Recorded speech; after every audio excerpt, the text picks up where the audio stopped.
Welcome back to Science, the place where curious minds come to rest. Tonight, we are going to travel gently through the quiet corridors of the human mind and explore one of our most misunderstood emotions: guilt. Guilt is not simply a punishment we give ourselves. It is a soft, ancient signal woven into the fabric of who we are as social beings. As you lie there, comfortable and warm, let your body sink a little deeper into the mattress. There is nothing you need to do right now except listen. Nothing you need to solve. Nothing you need to fix. We will move slowly, fact by fact, through 50 gentle discoveries about the psychology of guilt. Some of these facts may surprise you. Some may feel familiar, like an old memory returning quietly. All of them are here simply to keep your mind pleasantly occupied, while your body drifts slowly toward sleep. So take a slow breath in and a slower breath out, and let us begin.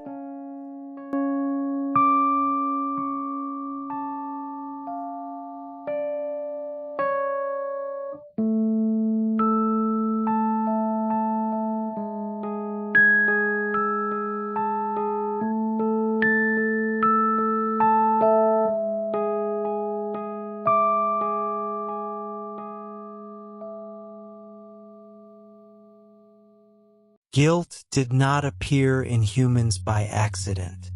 Psychologists believe it evolved as a social tool, something that helped our ancient ancestors live peacefully in groups. Unlike fear, which protects us from physical danger, guilt protects our relationships. It quietly signals to us when we may have hurt someone we care about. In small tribal communities, a person who felt guilt was more likely to repair a friendship after a mistake. Over thousands of generations, this made guilt-prone individuals more likely to survive within their communities. So in a strange way, the uncomfortable feeling of guilt kept our species connected. It is not a flaw in your character. It is evidence of your ability to care. Every time you feel a small pang of guilt, you are witnessing millions of years of social evolution at work. It is your mind gently asking you to stay close to the people you love. And that is a beautifully human thing. Let that thought settle over you now like a soft blanket.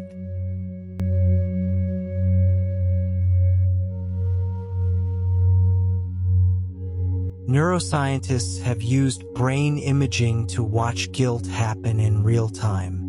When a person feels guilty, a region called the anterior cingulate cortex becomes active, along with parts of the prefrontal cortex responsible for moral reasoning. This is the same general network involved in empathy and decision-making. Interestingly, this activity looks quite different from the brain patterns seen during fear or anger. Guilt has its own unique signature inside the mind. Some researchers describe it as the brain quietly running a simulation, replaying the moment, imagining the other person's pain, searching for a way to make things right. This process, though uncomfortable, is remarkably sophisticated. It requires imagination, memory, and empathy working together in harmony. Your brain, even in its most self-critical moments, is performing something quite extraordinary. It is trying to understand another person's inner world. As you rest tonight, know that this same intricate machinery inside your mind is slowly settling down, quieting, preparing for peaceful sleep.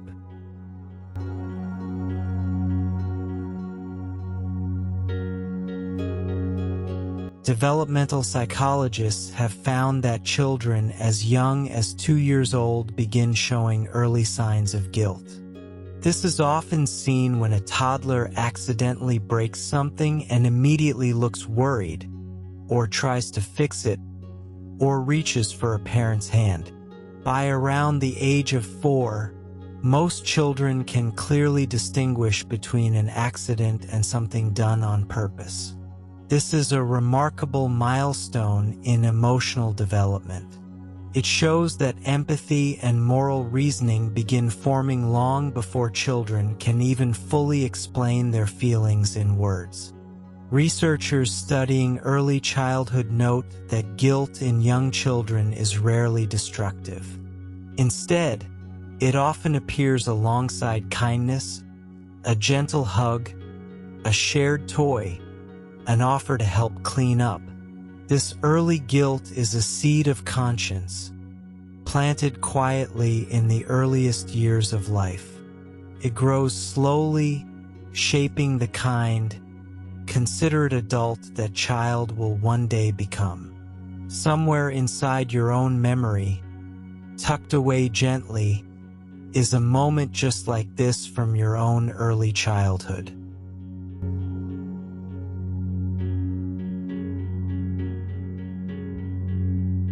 It may sound surprising, but researchers have found that people who are prone to feeling guilt often make more careful, more ethical decisions.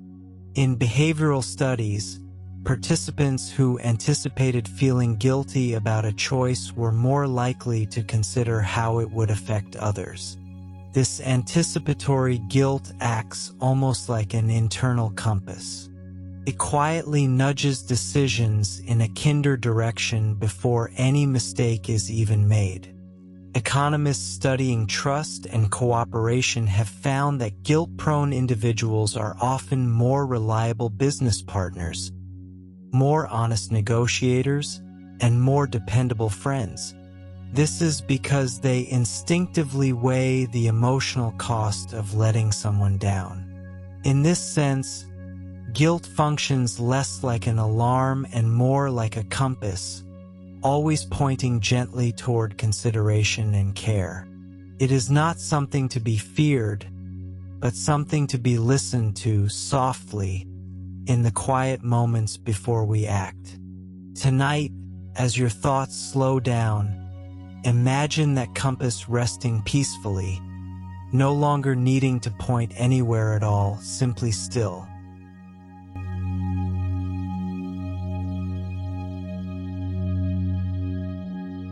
Survivor's guilt is a specific and well-documented experience, often felt by people who have lived through an accident, disaster, or illness that others did not survive.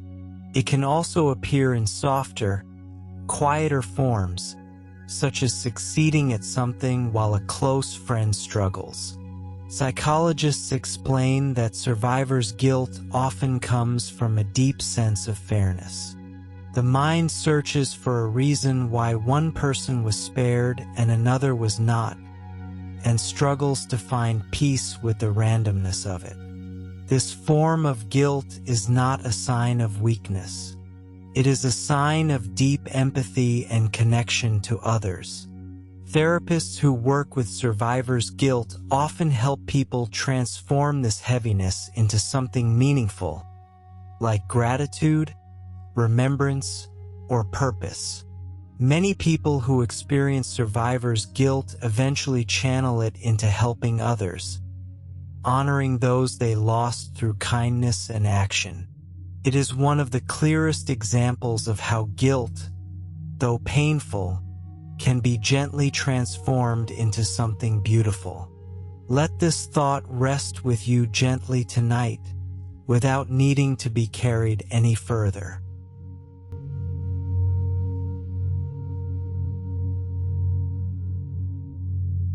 Researchers studying sleep have found an interesting link between unresolved guilt and difficulty falling asleep. When the mind holds on to an unspoken apology or an unresolved mistake, It often continues processing that emotion quietly during the night. This is one reason people sometimes lie awake, replaying old conversations, wondering what they could have said differently. Interestingly, studies show that simply acknowledging a feeling of guilt, even without immediately resolving it, can reduce this nighttime rumination. The mind seems to relax slightly once a feeling has been recognized rather than avoided. This is part of why documentaries and calm reflection, like the one you are listening to right now, can be so soothing before sleep. By gently naming these feelings without judgment, without urgency, the mind is given permission to release them, at least for tonight.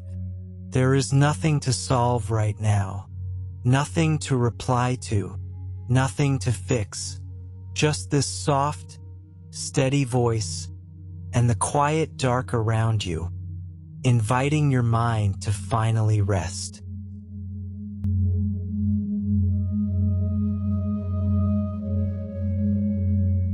Cross-cultural psychologists have discovered that guilt is experienced differently depending on cultural upbringing. In more individualistic cultures, guilt tends to focus on personal responsibility and individual actions. In more collectivist cultures, guilt often extends to the well-being of the family or community as a whole.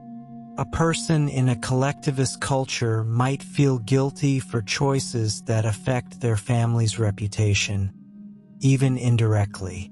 Meanwhile, guilt in individualist cultures often centers more narrowly around personal ethics and one-on-one relationships.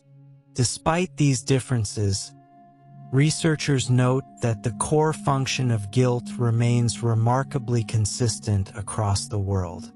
It exists everywhere as a quiet signal for repairing social bonds.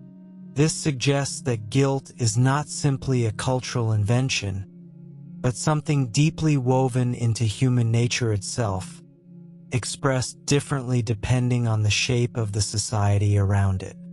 Wherever you were raised, whatever shaped your sense of right and wrong, this same gentle emotional thread connects you to nearly every other human being on Earth.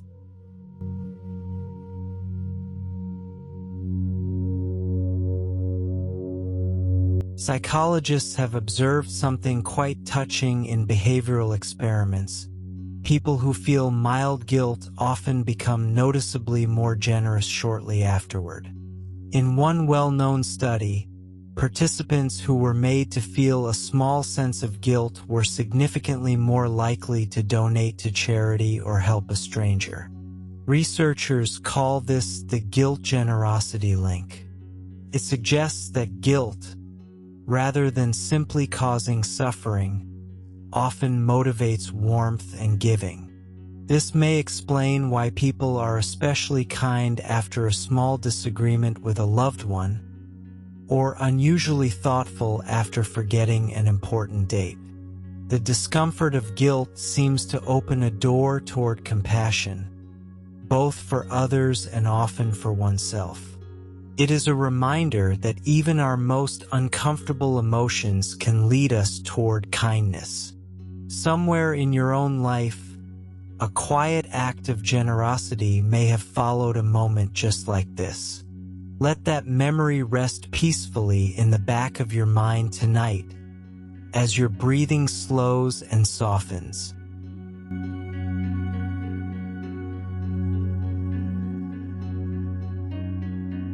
One of the more fascinating discoveries in psychology is something called anticipatory guilt, the guilt we feel before doing something, simply by imagining how it might affect someone else. This is different from regular guilt, which follows an action. Anticipatory guilt happens in advance, almost like an emotional preview. Researchers believe this ability comes from a highly developed sense of empathy and imagination. It allows humans to mentally simulate the feelings of others before a decision is even made. This is part of why people often hesitate before saying something hurtful or pause before breaking a promise. The mind is quietly running through the emotional consequences in advance. While this can sometimes cause unnecessary worry, in its healthiest form, anticipatory guilt acts as a gentle, protective whisper, helping us treat others with care before any harm is done. Let your own mind rest now from any anticipating at all. There is nothing ahead of you tonight except rest.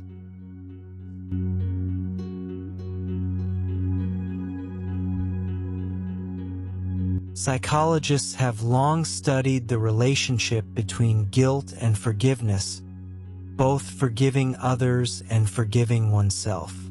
Interestingly, research shows that people who are able to forgive themselves for past mistakes tend to feel less chronic guilt overall. This does not mean forgetting the mistake, but rather releasing the ongoing emotional weight of it. Self-forgiveness allows the original lesson of guilt to be more careful, to be kinder, to remain in place while the suffering slowly fades. Therapists often describe this process as separating the lesson from the punishment.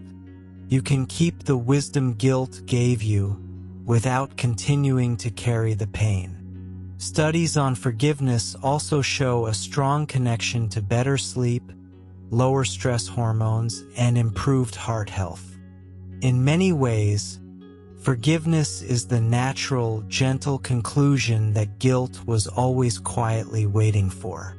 Tonight, if there is anything you have been holding on to, imagine setting it down softly, just for a while, and allowing yourself the same kindness you would offer someone else.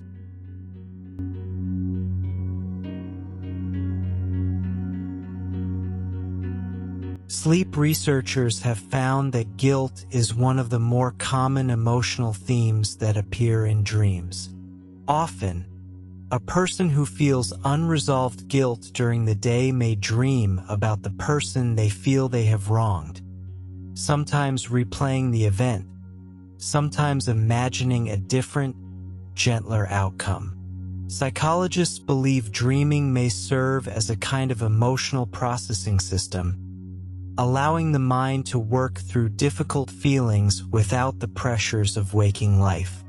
This is part of why, after a vivid dream involving guilt, a person often wakes up feeling strangely lighter. The mind has been quietly doing its work while the body rested. Some therapists even encourage patients to pay gentle attention to these dreams, not with anxiety, but with curiosity, treating them as messages from a caring, self-protective part of the mind.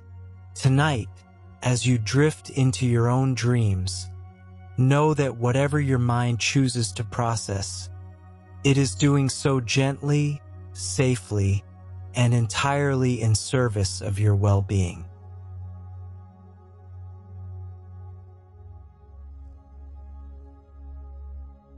While guilt is often thought of as purely negative, relationship psychologists have found that healthy guilt actually strengthens long-term bonds. Couples who occasionally feel mild guilt after hurting their partner's feelings are, according to research, more likely to repair conflicts quickly and maintain trust over time. This is because guilt motivates accountability. It gently pushes a person to acknowledge their partner's feelings rather than dismiss them. Relationships without any capacity for guilt often struggle with repeated patterns of hurt because nothing internally signals the need for change. In contrast, appropriate, proportional guilt acts like a quiet relationship guardian, gently correcting course before small hurts become large wounds. Long-term couples often describe this as a shared emotional language, An unspoken understanding that both partners care enough to feel bad when they've caused pain, and equally, both know how to forgive. It is one of the quiet, invisible threads holding lasting relationships together, working patiently, night after night, much like this very moment.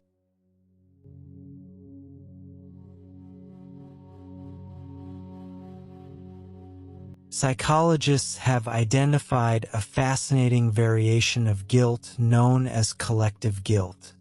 This occurs when a person feels guilt not for something they personally did, but for something done by a group they belong to, a nation, a family, an organization. Collective guilt can appear in discussions of history, environmental impact, or even something as simple as a sports team's unsportsmanlike behavior. Researchers believe this form of guilt reflects just how deeply humans identify with groups. Our sense of self often extends beyond our individual actions into the actions of the communities we belong to.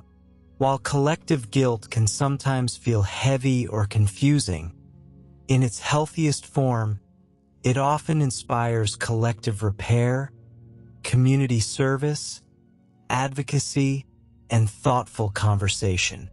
It shows the remarkable reach of human empathy, extending far beyond ourselves into a much wider circle of care.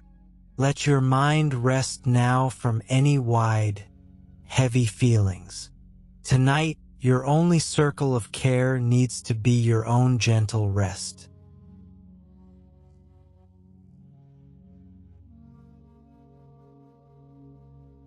Studies in behavioral psychology consistently show that people who are more prone to guilt are also more likely to tell the truth, even when lying would be easier or more convenient.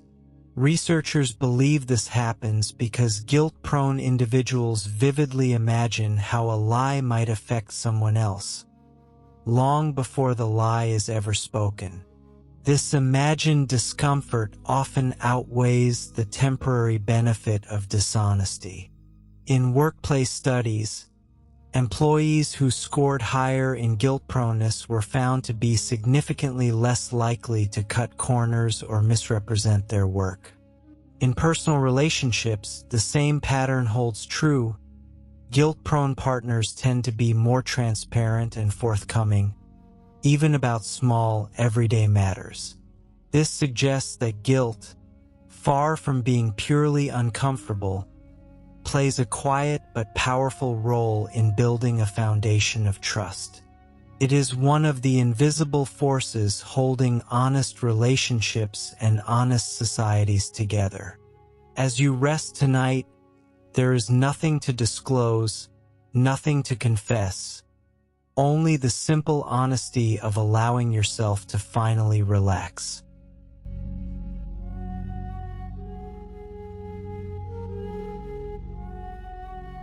Psychologists have documented an unusual but common experience sometimes called success guilt. This happens when a person feels uneasy or guilty about achieving something positive, especially if people close to them are struggling. A promotion at work, a happy relationship, even good health, can sometimes trigger this quiet discomfort.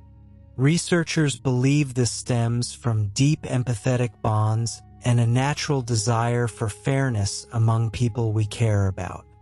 Success guilt is particularly common among siblings, close friends, and within families experiencing hardship. Therapists often help people work through this by gently reframing the belief that one person's joy somehow subtracts from another's. In reality, most loved ones want good things for each other, even during difficult times. Recognizing success guilt for what it is, an overflow of empathy, rather than a personal flaw, can be enormously freeing. Tonight, allow yourself the simple, uncomplicated permission to feel good, to rest well without needing to apologize for it.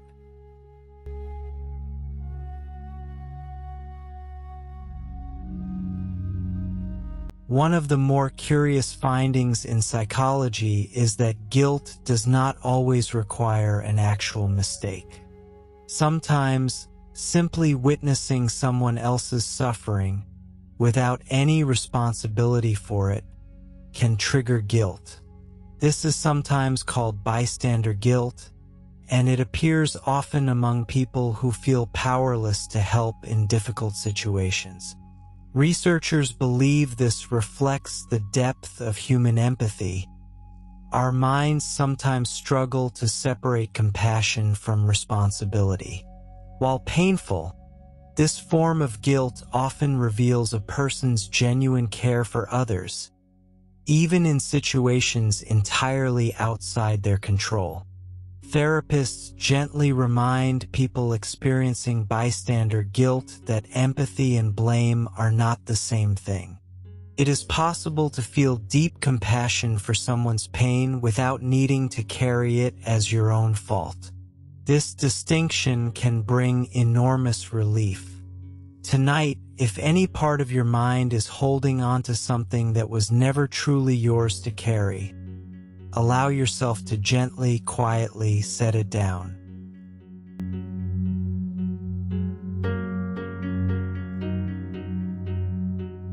Researchers studying moral emotions have found that guilt and empathy are deeply intertwined, almost like two branches of the same tree. Both rely on a similar mental process, imagining another person's inner experience. This is why people who score high in empathy tests also tend to be more prone to feeling guilt. Their minds are simply more attuned to noticing how their actions ripple outward into the lives of others. Interestingly, this connection also explains why guilt often softens with genuine understanding. When we truly understand why someone reacted the way they did, guilt often becomes gentler, more manageable, less overwhelming. Psychologists sometimes describe guilt as empathy turned inward, a reflection of how deeply we care about the people around us. Rather than viewing guilt as a burden, many therapists encourage clients to view it as proof of a compassionate heart. Tonight, let that same empathy turn gently toward yourself, offering the same kindness and patience you so easily offer to others.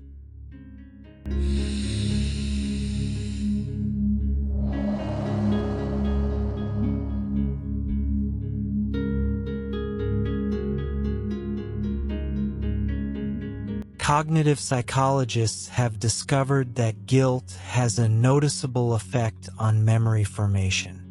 Events tied to strong guilt tend to be remembered in far greater detail than neutral events, sometimes for years or even decades. This happens because guilt triggers heightened emotional processing, which strengthens the neural pathways involved in memory. While this can occasionally cause old mistakes to resurface vividly, researchers note that this same mechanism also helps humans learn valuable lessons more effectively. A guilt-tinged memory often becomes a powerful, lasting reminder of one's values, shaping better choices in the future. Interestingly, studies show that memories linked to resolved guilt, where an apology or repair took place, tend to soften and fade more gently over time compared to memories of unresolved guilt. This highlights, once again, the healing power of acknowledgement and repair. As your own mind drifts tonight, allow any old memories to simply float by softly, without needing to be examined too closely. They have already taught you what they needed to.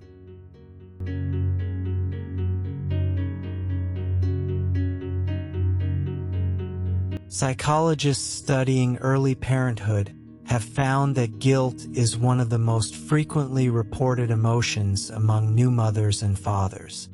This is often called parental guilt, and it can appear over surprisingly small things: needing rest, returning to work, or simply not knowing the right answer in the moment. Researchers explain that this heightened guilt often reflects an intense, overwhelming love, a deep desire to protect and provide for a new life. In fact, studies show that parents who feel occasional mild guilt are often more attentive and responsive caregivers, not less capable ones. The key difference lies in intensity. Gentle, motivating guilt supports good parenting, while excessive guilt can become exhausting and unhelpful. Therapists who work with new parents often emphasize self-compassion, reminding them that no parent gets everything right, and that imperfection is simply part of loving someone deeply. If you are a parent listening tonight, or simply someone who cares deeply for another person, know that your care alone speaks volumes, far more than any small mistake ever could.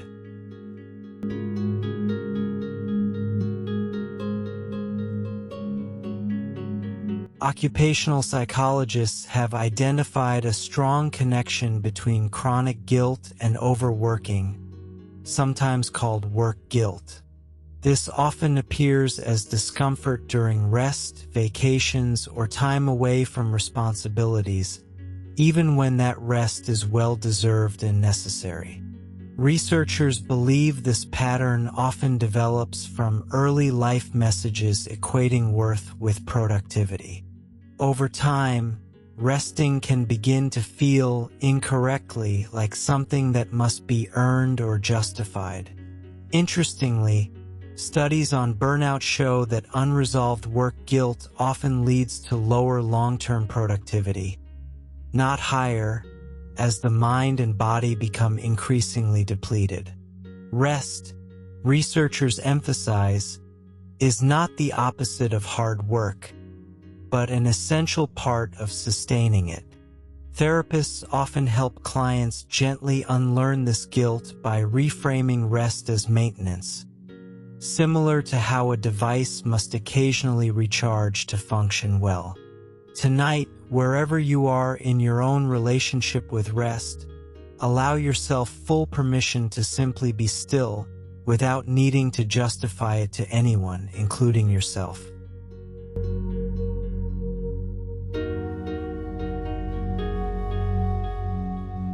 Some of the most subtle guilt studied by psychologists involves choices so small they often go unnoticed: deciding what to eat, how to spend a free evening, or even how much rest to allow oneself. Researchers call this micro-guilt, tiny emotional undercurrents that accumulate quietly throughout the day.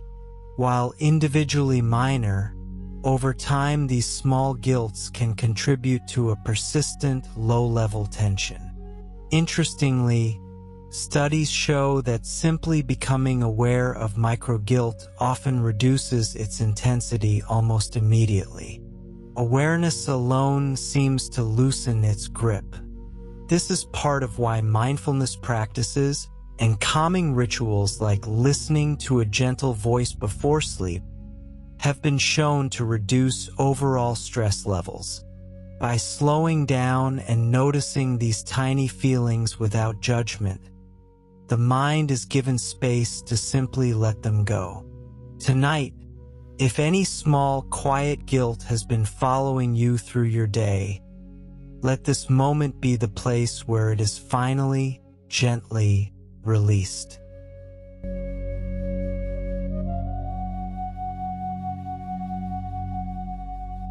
Researchers studying nonverbal communication have found that people experiencing guilt often unconsciously display specific physical patterns: avoiding eye contact, touching their face, or shifting their posture slightly away from others.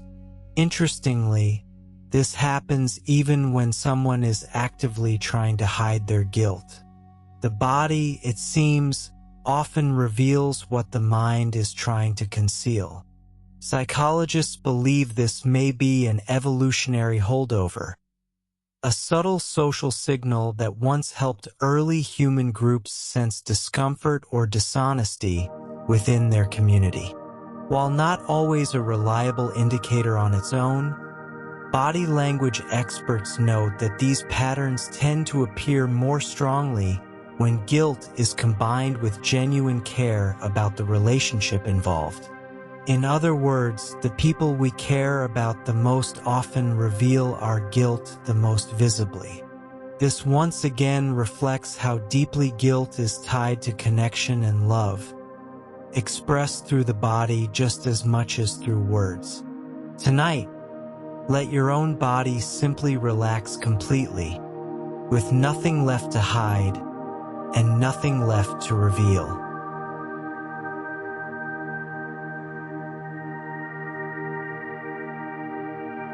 Behavioral psychologists have studied what they call restorative actions, small gestures that help resolve feelings of guilt even without a formal apology.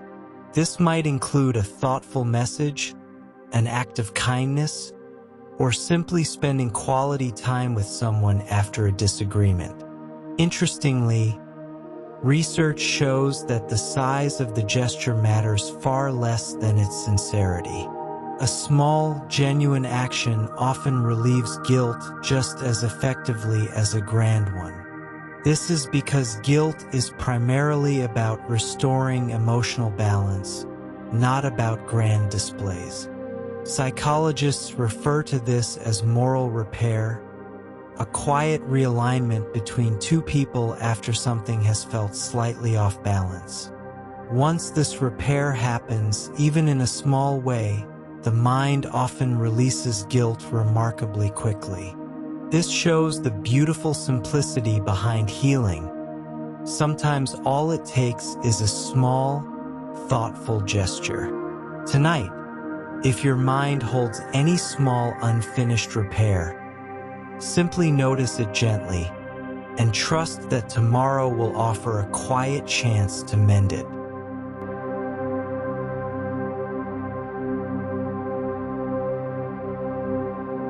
Psychologists studying close relationships note that guilt and love often appear together, not as opposites, but as companions. The people we love the most are often the same people we feel the most guilt around, precisely because we care so deeply about their well-being.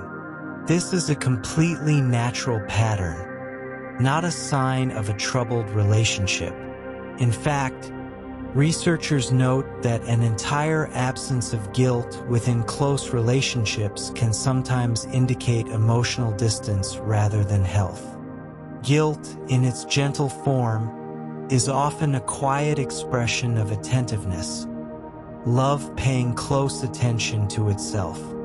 Therapists frequently reassure couples and families that occasional guilt is not something to eliminate entirely, but something to understand and respond to with compassion.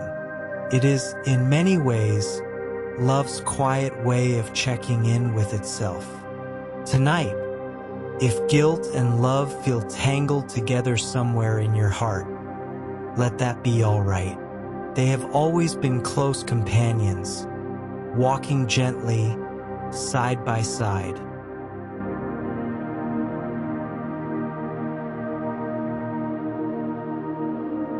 Positive psychology researchers have found a surprising connection between gratitude practices and reduced feelings of guilt. When people regularly reflect on what they appreciate about their relationships, their overall guilt levels tend to decrease significantly. Researchers believe gratitude shifts the mind's focus from what was lacking or mistaken toward what is already good and valued. This shift in perspective doesn't erase guilt entirely, but it softens its intensity considerably. Studies on nightly gratitude journaling, even just listing 3 small things before bed, show measurable improvements in both mood and sleep quality. This may be part of why calm, reflective moments like this one, resting quietly and simply appreciating stillness, are so effective at easing the mind before sleep. Gratitude and guilt, it turns out, cannot occupy the same space for very long. As you rest tonight, let your mind gently drift toward anything, however small, that you feel thankful for, allowing that warmth to slowly replace any lingering heaviness.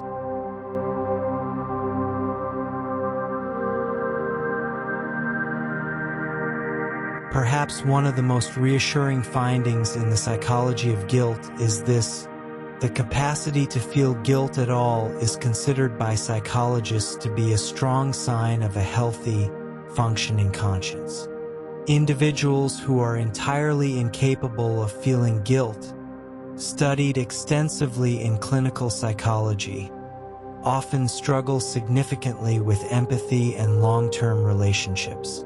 In contrast, the ability to feel guilt, especially in proportion to an actual mistake, reflects emotional maturity and genuine moral awareness.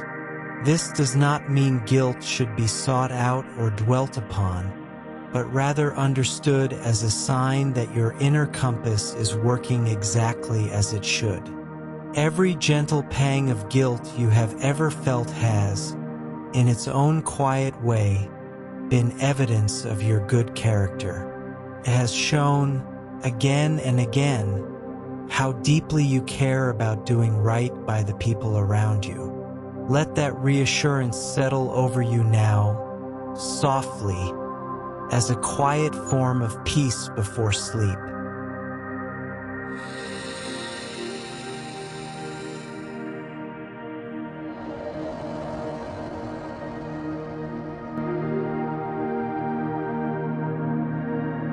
Psychologists studying perfectionism have found that individuals with high personal standards often experience guilt more intensely and more frequently than others. This happens because perfectionists tend to hold themselves to an internal standard that leaves very little room for normal human error. Even small, harmless mistakes can trigger disproportionately strong guilt in someone with perfectionist tendencies. Researchers note that this pattern often begins in childhood, shaped by environments where achievement was closely tied to approval or love. Therapists working with perfectionism often help clients gently separate self-worth from performance, teaching that mistakes are a normal, expected part of being human, not evidence of failure. Interestingly, studies show that as perfectionist tendencies soften, guilt often becomes more proportional and easier to manage. This shows how much of our guilt is shaped not by our actions themselves, but by the internal standards we quietly hold ourselves to. Tonight, allow any impossibly high standard to rest gently alongside you, needing nothing further from you until morning.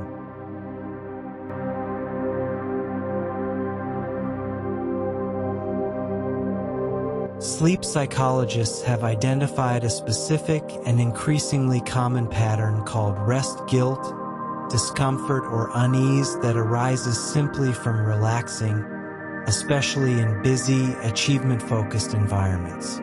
This might show up as difficulty enjoying a quiet evening, or a nagging sense that one should be doing something more productive. Researchers explain that this pattern often stems from cultural messaging that equates constant activity with value. However, sleep science consistently shows that rest is not a luxury, but a biological necessity, essential for memory consolidation, emotional regulation, and physical repair. Without adequate rest, the very empathy and moral reasoning connected to healthy guilt actually begins to weaken. In other words, rest is not something guilt should interrupt, It is something that helps guilt function properly in the first place. Tonight, as you listen to this quiet voice, let any lingering rest guilt dissolve completely. This is not laziness. This is essential, valuable, well-earned repair for your mind and body.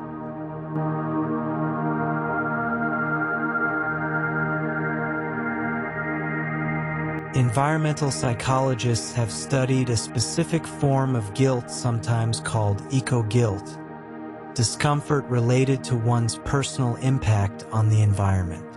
Interestingly, research shows that mild eco-guilt often correlates with more environmentally conscious behavior, recycling, reducing waste, or making thoughtful consumer choices. However, researchers caution that excessive eco-guilt, disconnected from realistic personal action, can become overwhelming and counterproductive. The healthiest relationship with this form of guilt, studies suggest, involves channeling it into small, consistent, manageable actions rather than sweeping, unattainable expectations. This mirrors a broader pattern seen throughout guilt research, that guilt functions best as a gentle nudge toward positive change, rather than a heavy, immobilizing weight. Tonight, there is no environmental responsibility waiting for you, no task, no action required. Simply allow your own small corner of the world, this quiet room, this soft bed, to be enough for now.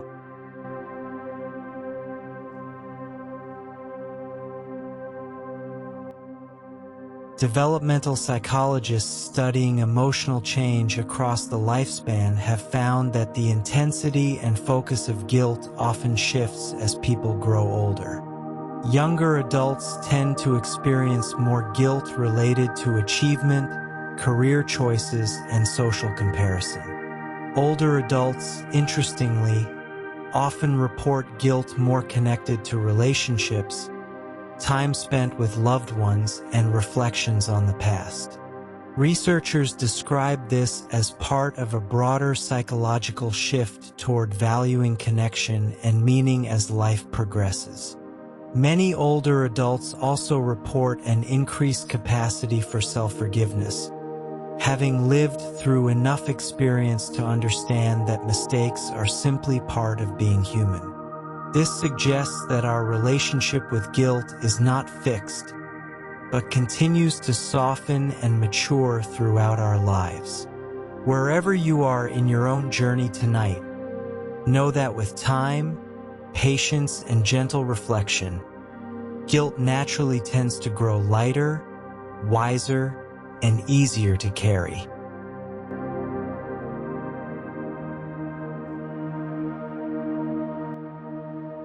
Linguists working alongside psychologists have discovered that people experiencing guilt often use subtly different language patterns than those who are not.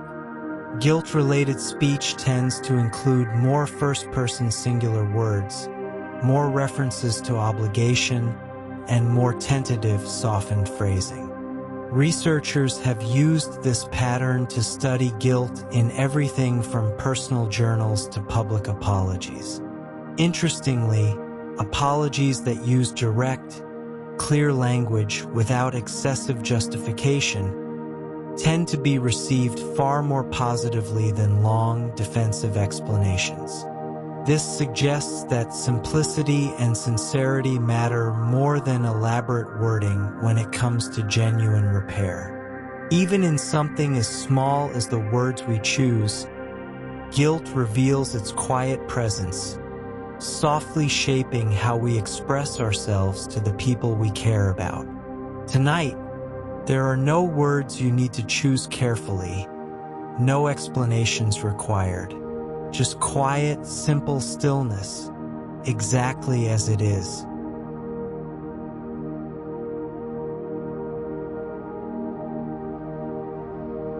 Psychologists working with caregivers nurses, and helping professionals have identified a close relationship between guilt and something called compassion fatigue, emotional exhaustion from caring deeply for others over extended periods. Interestingly, many caregivers report guilt not for doing too little, but for occasionally needing rest from giving so much. Researchers emphasize that this guilt, though understandable, is often misplaced. Sustainable caregiving, studies show, actually requires regular periods of rest and replenishment. Without it, caregivers become less effective, not more devoted. Therapists working in this field often help caregivers reframe rest as an essential part of their care, rather than a betrayal of it. This principle extends far beyond professional caregiving, applying to anyone who gives deeply of themselves: parents, partners, friends, and listeners.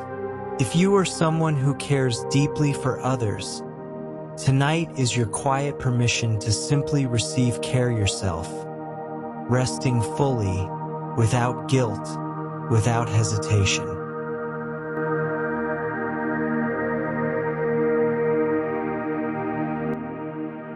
Grief researchers have found that guilt is an extremely common companion to loss, sometimes called grief guilt. This can appear as wondering whether more could have been done, or feeling guilty for eventually finding moments of joy again after a loss. Psychologists explain that this pattern often reflects the depth of love felt for the person or situation lost. Grief guilt does not mean something was truly done wrong. It simply means the loss mattered deeply. Therapists specializing in grief often gently remind clients that healing does not mean forgetting, and that joy returning to life is not a betrayal of what was lost. Over time, with patience and support, grief guilt tends to soften into something closer to tender remembrance. If you carry any grief tonight, of any kind, small or large, let it rest gently beside you, held with kindness rather than blame.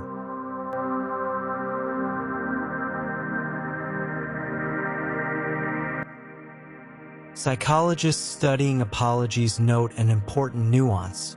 While guilt often leads to apology, its deeper purpose is emotional repair, restoring trust and connection, rather than simply saying the right words.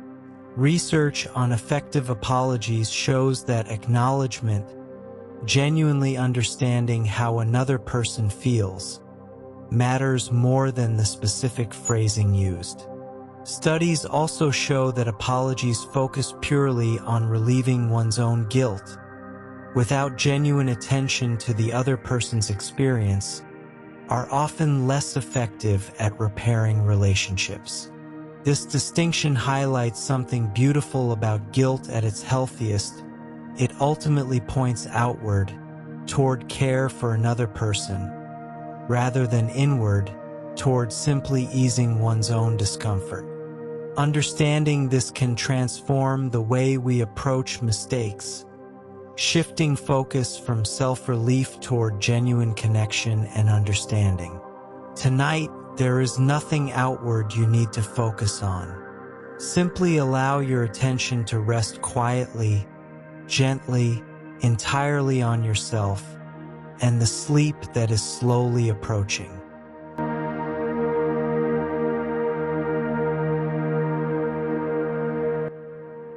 While still debated among scientists, some researchers studying animal behavior, particularly in dogs and primates, have observed behaviors that resemble guilt, avoiding eye contact, lowered posture, or appeasement gestures after a perceived mistake. Skeptics argue these behaviors may simply be responses to a human's reaction rather than true guilt. However, other researchers point to primates, especially chimpanzees, showing reconciliation behaviors remarkably similar to human guilt-driven repair after conflicts within their social groups. This ongoing scientific curiosity reflects something important. The roots of guilt may reach further back into our evolutionary history than we once assumed, tied closely to social living itself. Whether or not animals experience guilt exactly as humans do, this research beautifully highlights just how deeply connected guilt is to community, connection, and the desire to maintain harmony among those we live closely with. Let your own mind rest now, gently, among that same quiet, ancient desire for peaceful connection.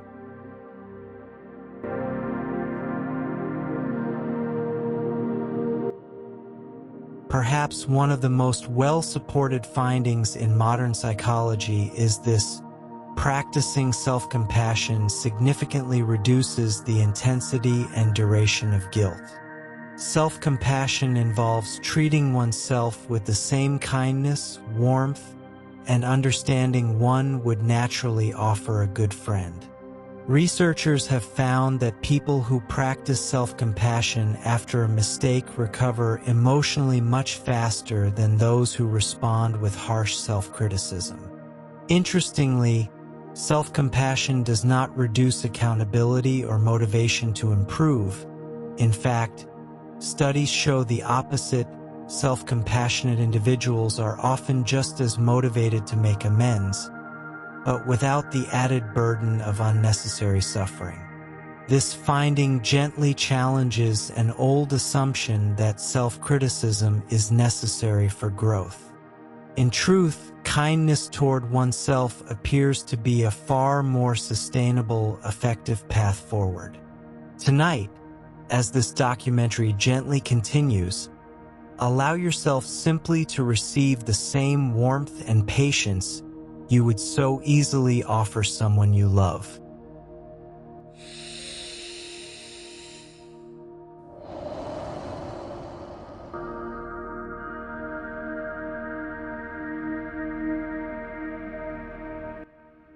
Social psychologists have found that guilt often arises not from an objective mistake, but from comparing ourselves to others, feeling guilty for having more, achieving more, or struggling less than someone nearby.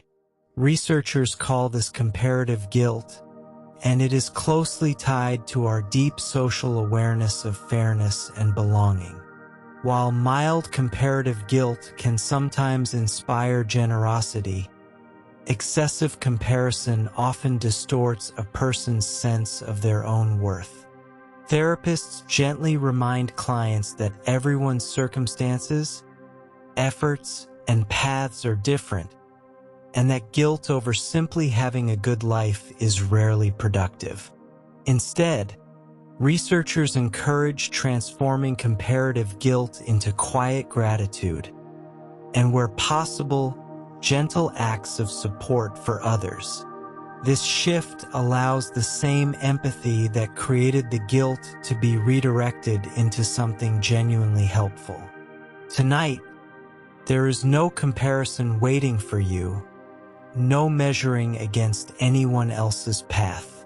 Simply your own quiet rest, exactly as it is, entirely enough.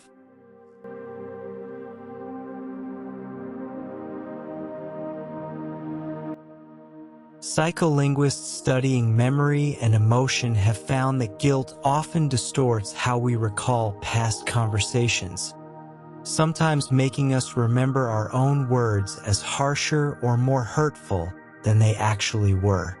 This happens because guilt heightens emotional sensitivity, causing the mind to replay events through a more self-critical lens. Interestingly, when researchers compared actual recordings of conversations to participants' guilt-influenced memories, the recollections were often notably more negative than reality.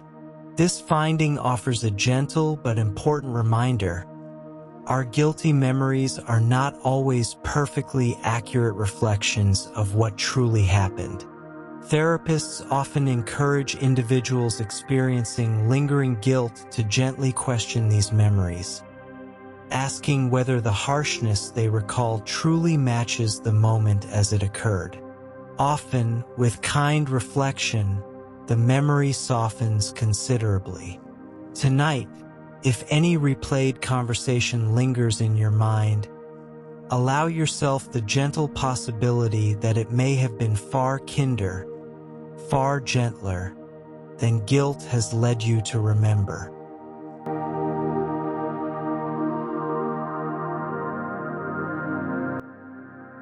Interestingly, psychologists have found that guilt doesn't only follow mistakes.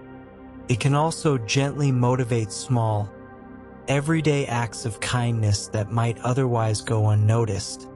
Holding a door, remembering a birthday, or checking in on a friend. Researchers describe this as anticipatory social guilt, a subtle awareness of how small gestures affect the people around us. Rather than being a burden, this quiet awareness often makes daily life feel more connected and considerate. Studies on prosocial behavior show that these small guilt-influenced kindnesses, though rarely dramatic, accumulate over time into meaningfully stronger relationships and communities. It is a beautiful reminder that guilt, in its gentlest form, is often simply care in motion, quietly shaping a kinder, more attentive way of moving through the world. Tonight, no small kindness is required of you. Simply rest, knowing that your care for others has already, quietly, made its mark today.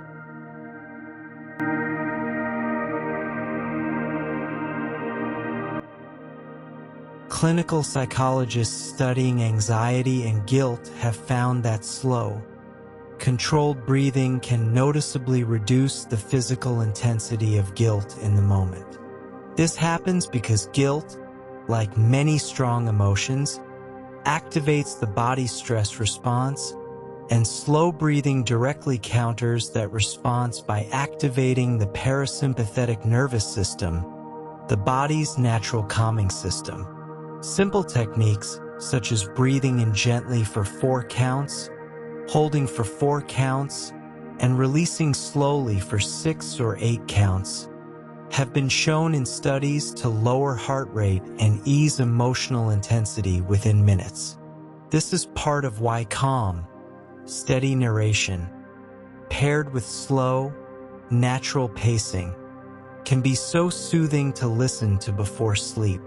As we continue tonight, let your own breathing naturally slow, gently following the same steady, unhurried rhythm as this voice, each breath drawing you a little closer to complete relaxation.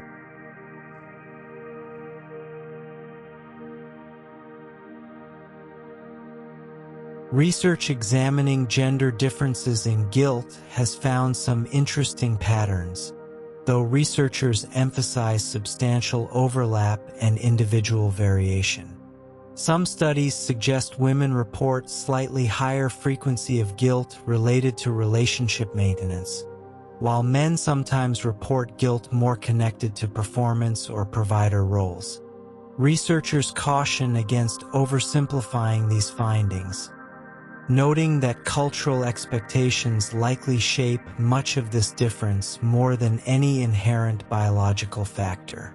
What remains consistent across genders, however, is the underlying function of guilt itself, a deep, shared human capacity for empathy and social connection. Regardless of how guilt shows up individually, its gentle purpose remains the same for everyone. A quiet signal pointing us back toward care, connection, and consideration for others. Tonight, regardless of how your own mind experiences guilt, know that this same universal, deeply human thread connects you to nearly everyone who has ever lain quietly in the dark, thinking gently of someone they love.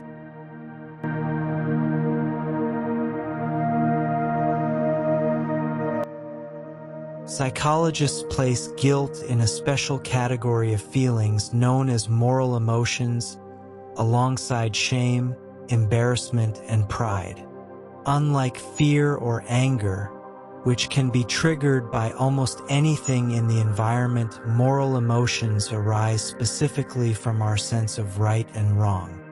Guilt tends to surface when we believe we have violated some internal standard, whether that standard came from our upbringing, our culture, or our own personal values.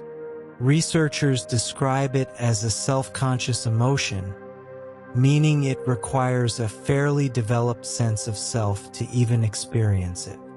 A person has to be able to reflect on their own actions and compare them against an ideal in order to feel guilty. This is part of why very young children do not seem to experience true guilt the way adults do. The capacity develops slowly, usually becoming more recognizable somewhere between the ages of 2 and 4. Some researchers even argue that guilt is one of the emotional building blocks of a functioning conscience. Without it, many of our everyday social agreements would be much harder to maintain. And so, in its own quiet way, guilt has been helping hold human communities together for a very long time.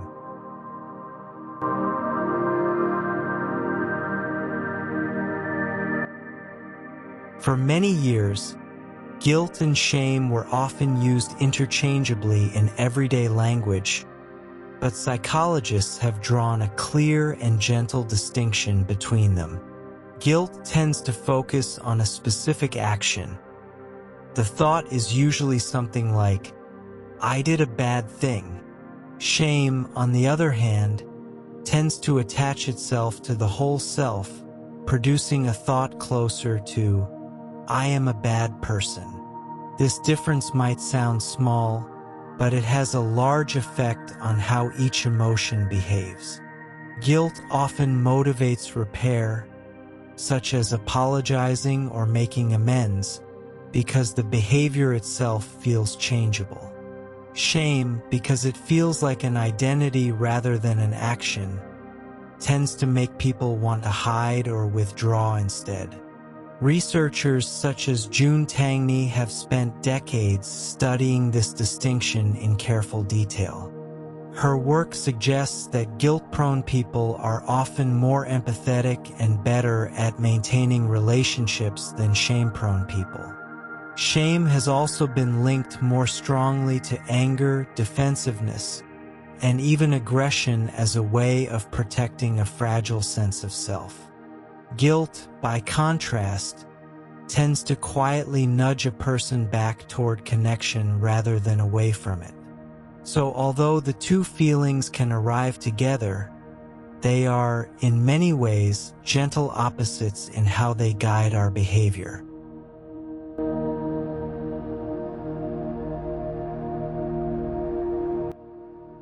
Some evolutionary psychologists propose that guilt developed because it helped our ancestors survive in tightly knit social groups. Early humans depended heavily on cooperation, sharing, and trust within small communities to find food, raise children, and stay safe.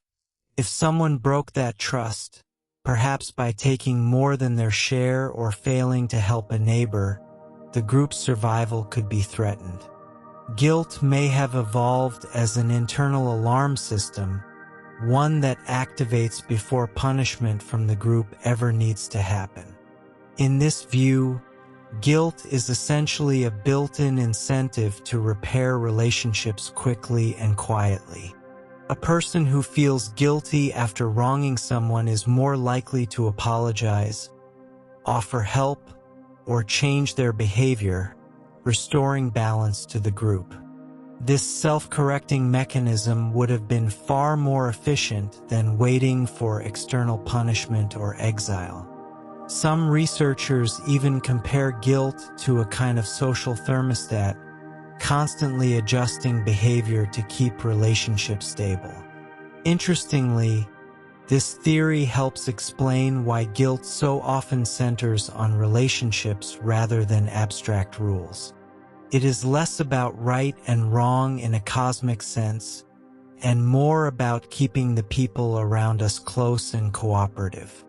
Even today, in a world very different from our ancestors' small tribes, that ancient wiring still quietly shapes how we feel.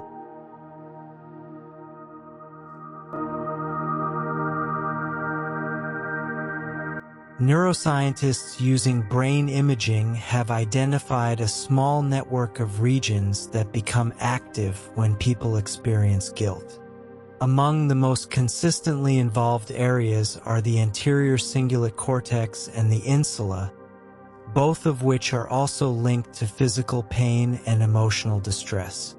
This overlap may explain why guilt can feel almost like a physical ache, a heaviness in the chest that many people describe quite literally. The prefrontal cortex, responsible for reasoning and self-reflection, also lights up during guilt, since the feeling requires evaluating one's own actions against a moral standard. Some studies have shown that people with damage to certain prefrontal regions experience guilt very differently, sometimes with reduced intensity or altered timing. This suggests that guilt is not just a vague mood but a fairly specific, traceable pattern of brain activity. Researchers have also found that the brain's reward circuitry can become active once a person makes amends for something they feel guilty about. This may explain the profound sense of relief that follows an apology or an act of repair. In a sense, the brain seems to treat resolving guilt as its own small reward. This is one of the many reasons guilt, uncomfortable as it feels, is deeply tied to our biological wiring for connection. Understanding this can make the feeling seem a little less mysterious and a little easier to simply let go of before sleep.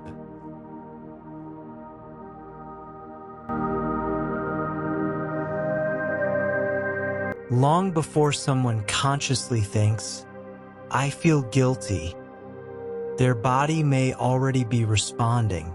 Common physical sensations include a tightening in the stomach, a slight increase in heart rate, or a subtle change in posture, such as shoulders curling slightly inward. Researchers who study emotion and physiology describe this as the body's fast track, a system that reacts to social and moral cues even before the thinking brain catches up. This is part of why guilt can feel disorienting at first, an unease without a clear explanation. Over time, most people learn to recognize these bodily signals and connect them to their cause. Some psychologists suggest that this bodily awareness is actually helpful, functioning like an early warning system for relationship repair. It nudges a person to slow down and consider what happened, even before they have fully processed it mentally. Interestingly, studies on lie detection have found that guilt-related physical arousal can sometimes be measured through changes in skin conductance. This is part of why guilt has historically been associated with visible physical tells: blushing, sweating, or avoiding eye contact. None of these signs are foolproof, but they do reflect a very real and ancient physiological process. Tonight, if you notice your own body relaxing as you listen, that is simply the opposite of this process taking place. Calm gently replacing tension.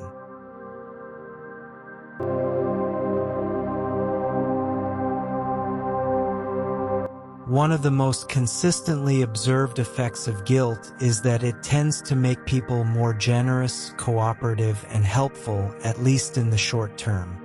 In numerous psychological studies, participants who were made to feel mild guilt were more likely to volunteer, donate, or assist a stranger afterward.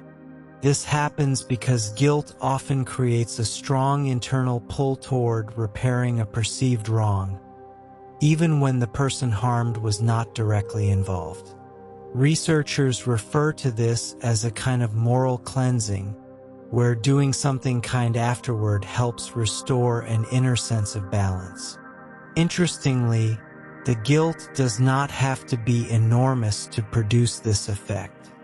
Even small, almost trivial guilt, like accidentally being rude to someone, has been shown to increase small acts of kindness afterward. This suggests that guilt functions less like a punishment and more like a gentle correction mechanism. Marketing researchers have even studied how mild guilt can be used, ethically or otherwise, to encourage charitable giving. Beyond the marketplace, this tendency likely plays a quiet, everyday role in maintaining kindness within families, friendships, and workplaces. Every time someone offers an extra kind word after a small misstep, guilt may be working gently in the background. It is one of the more comforting truths about this often uncomfortable emotion.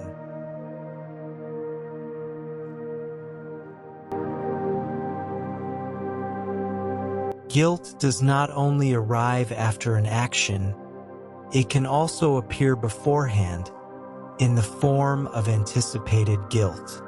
This is the quiet mental preview of how one might feel if a certain choice were made, and it often steers behavior long before any action takes place.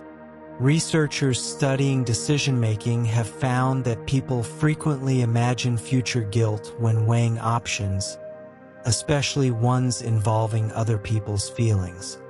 For example, someone deciding whether to cancel plans with a friend might picture the guilt they would feel afterward, and that imagined feeling alone can change their decision.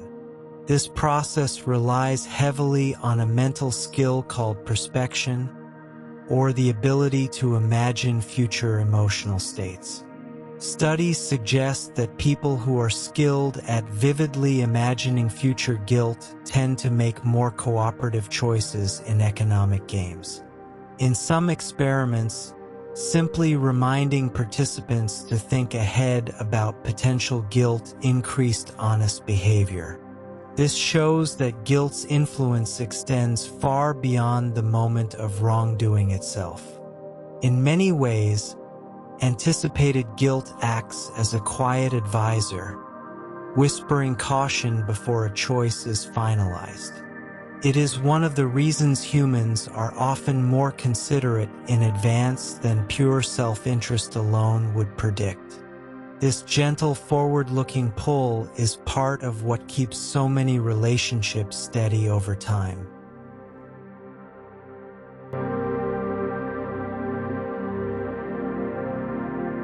Psychologists have found that some people are simply more prone to experiencing guilt than others, and this tendency remains fairly stable across a person's life.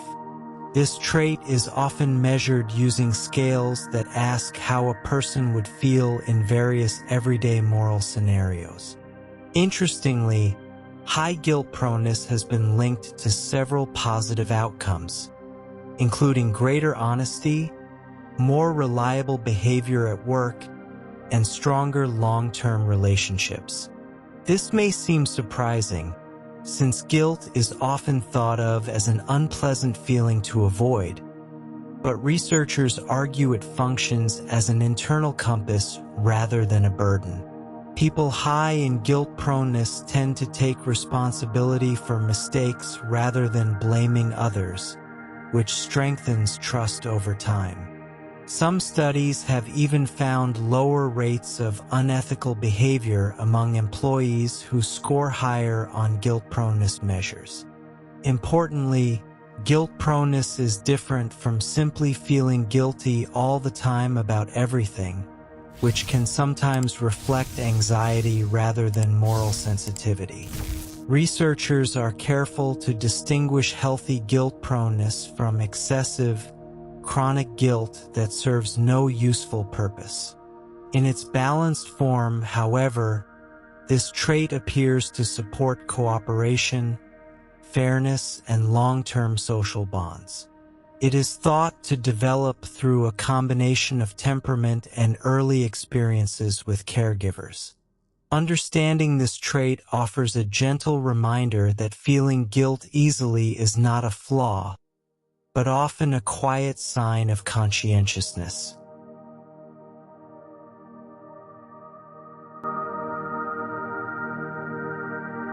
Developmental psychologists have long studied how and when children begin to experience guilt, and the timeline reveals something quite delicate about the growing mind. Toddlers as young as 2 may show early signs of discomfort after breaking a rule, though this is not yet full guilt in the adult sense. By around age 4 or 5, children begin to show more recognizable guilt reactions, such as looking away, apologizing, or trying to fix something they broke. This development closely tracks the growth of what psychologists call theory of mind, the ability to understand that other people have their own thoughts and feelings. Without this understanding, a child cannot fully grasp how their actions affected someone else, which is a key ingredient of guilt. Parenting style also appears to shape how guilt develops, with warm, explanation-based discipline linked to healthier guilt responses later in life.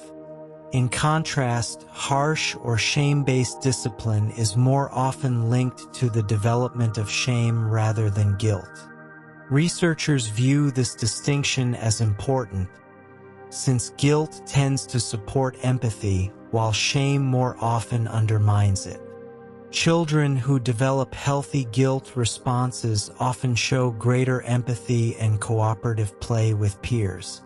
This slow unfolding of guilt across early childhood is considered one of the quiet milestones of emotional maturity. It is a gentle reminder that even our most uncomfortable feelings often begin as small, protective steps toward understanding others.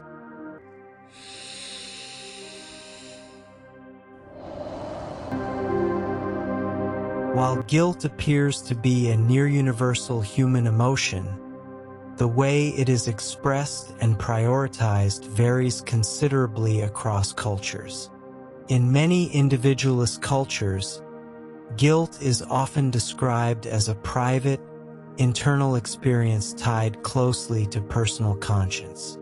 In more collectivist cultures, guilt is frequently intertwined with a sense of obligation to family, community, or group harmony.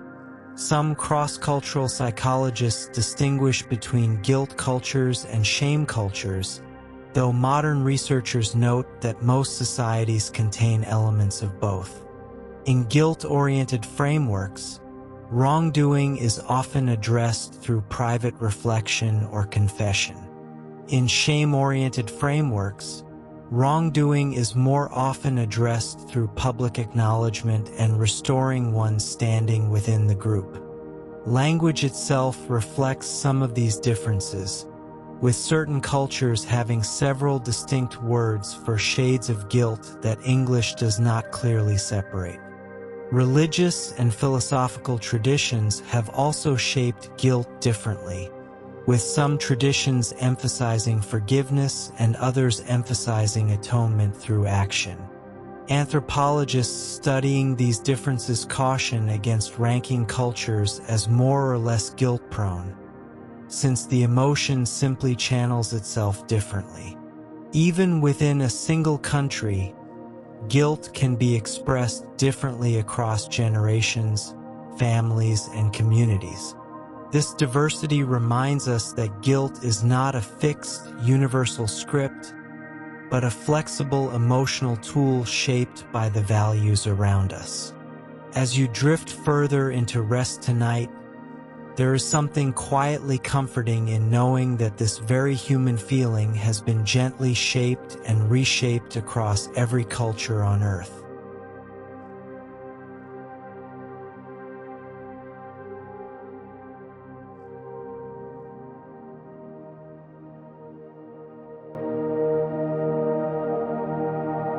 Survivor's guilt refers to the distressing feeling some people experience after surviving an event that others did not, such as an accident, illness, disaster, or war. Psychologists first began documenting this pattern extensively among survivors of the Holocaust and combat veterans returning from war. The feeling often centers on a painful question, some version of "why me and not them?" even when the survivor had no control over the outcome. Researchers note that survivor's guilt does not require any actual wrongdoing to occur, which sets it apart from more typical guilt responses. Instead, it seems to arise from a deep human discomfort with unequal or unfair outcomes, especially involving life and death. Studies have found survivors' guilt in many other contexts as well, including workplace layoffs, natural disasters, and even family illness. People experiencing it often report replaying the event repeatedly, searching for something they could have done differently. Therapists frequently work to help clients understand that survival itself was not a choice, and therefore not something requiring guilt. Support groups have proven especially helpful for this type of guilt, since shared experience can reduce the isolating sense of being alone in the feeling.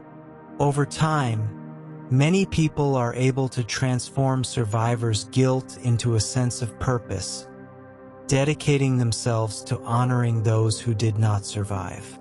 This transformation is considered one of the more meaningful outcomes possible from an otherwise very heavy emotional experience.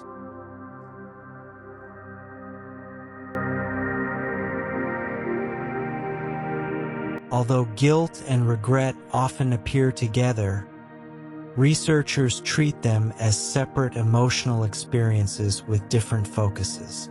Regret tends to center on outcomes, the sense that a different choice might have produced a better result for oneself. Guilt, by contrast, centers more specifically on the moral or relational impact of an action on another person. A person can feel regret without guilt, such as regretting a financial decision that hurt no one but themselves. Similarly, a person can feel guilt without traditional regret, if they still believe the action itself was the right one to take despite the cost. Psychologists studying decision-making have found that anticipated regret and anticipated guilt can sometimes pull a person in different directions. For instance, someone might regret missing a work opportunity but not feel guilty about it, since no one else was harmed. Studies using scenario-based questionnaires have shown that people can clearly distinguish between the two feelings when asked to reflect carefully. Interestingly, guilt appears more strongly tied to empathy, while regret appears more strongly tied to self-interest and personal outcomes.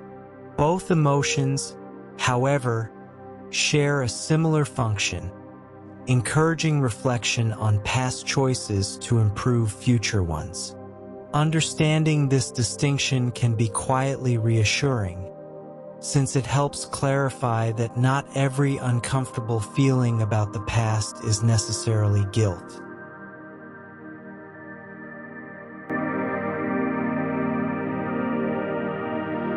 While healthy, proportionate guilt tends to support relationships and cooperation.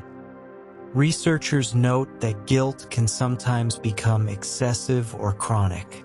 This form of guilt often persists long after any realistic wrongdoing has occurred, or attaches itself to situations where the person had little or no actual control. Chronic guilt has been linked in numerous studies to higher rates of anxiety and depressive symptoms.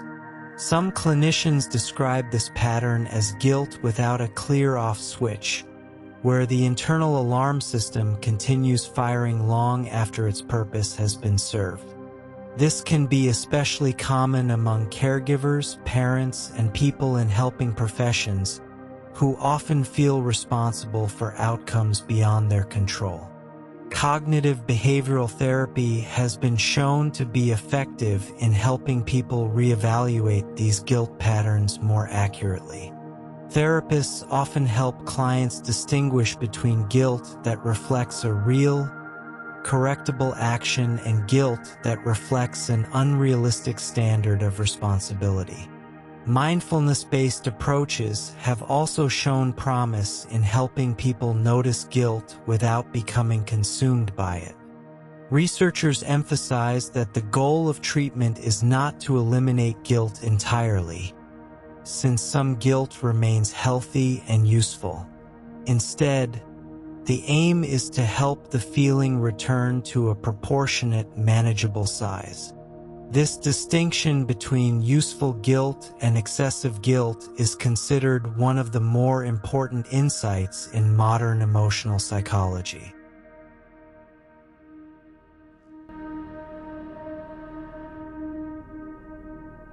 Researchers studying memory and emotion have found that guilt can shape how vividly and how frequently certain events are remembered. Guilt-inducing memories are sometimes recalled with unusually high clarity, a pattern some psychologists compare to flashbulb memories formed during emotionally intense moments. This heightened recall may serve a protective function, helping a person avoid repeating a similar mistake in the future. However, guilt can also distort memory, sometimes leading people to remember their own role in an event as larger or more central than it actually was. This phenomenon is sometimes called guilt-related memory bias, and it has been studied particularly in the context of relationship conflicts. Interestingly, people experiencing high guilt sometimes recall a shared conversation quite differently from the other person involved, each remembering their own contribution to a disagreement in exaggerated detail.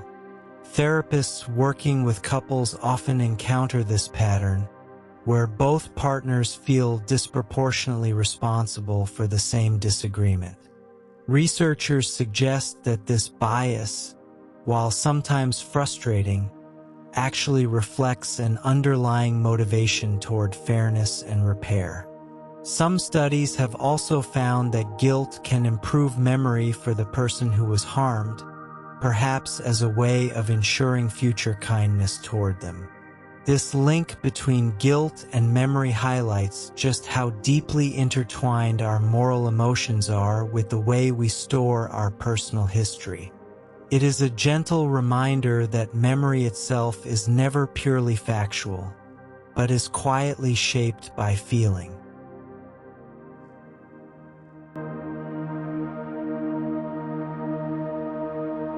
While the full moral complexity of human guilt is unique, researchers studying animal behavior have observed guilt-like responses in several species. Dogs, for instance, often display behaviors that owners interpret as guilty, such as lowered ears, avoiding eye contact, or slinking away after breaking a household rule. However, careful studies have shown that these behaviors are often more accurately described as fear or anticipation of punishment rather than true guilt. This distinction matters because true guilt, as understood in humans, requires an internal moral evaluation rather than simply reacting to a person's tone or body language. That said, some primate researchers have documented behaviors in chimpanzees and other great apes that resemble reconciliation after conflict, including grooming, embracing, or offering food to a previous rival. These reconciliatory behaviors suggest at least some evolutionary groundwork for guilt-like social repair, even if the underlying emotional experience differs from human guilt. Elephants have also been observed engaging in comforting behavior toward group members after distressing events. which some researchers interpret as an early form of empathetic repair. Scientists remain cautious about attributing full human-like guilt to animals, since it is difficult to measure subjective experience in another species. Nonetheless, these findings suggest that some building blocks of guilt, such as empathy and social repair, may have deep evolutionary roots shared across several social species.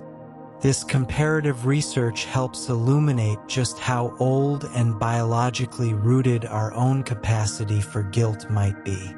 It is a quiet reminder that human emotions rarely appear out of nowhere, but often echo patterns found much earlier in the animal kingdom.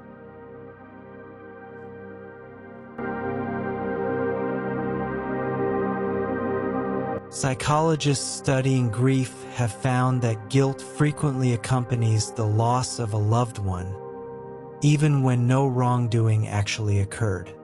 Bereaved individuals often report replaying final conversations or decisions, wondering if something could have been done differently. This form of guilt, sometimes called grief guilt, can involve regret over things said, things left unsaid, or simply not being present at a certain moment. Researchers note that this guilt often emerges from love rather than any real failure, since it reflects how deeply the person cared about the one they lost. Grief counselors frequently help clients gently separate realistic responsibility from imagined responsibility during this process. Some studies suggest that guilt can actually be a way the mind tries to maintain a sense of control after a loss that otherwise feels entirely uncontrollable. Believing one could have done something differently, however painful, can feel psychologically safer than accepting the randomness of loss. Grief guilt often lessens over time, especially with supportive conversations, journaling, or grief-focused therapy. Some cultures incorporate specific rituals, such as memorial services or mourning periods, that help formally process this guilt within a community. Researchers view these rituals as valuable tools for transforming private guilt into shared, supported reflection. In this way, guilt during grief, while painful, often reflects the depth of connection someone had with the person they lost.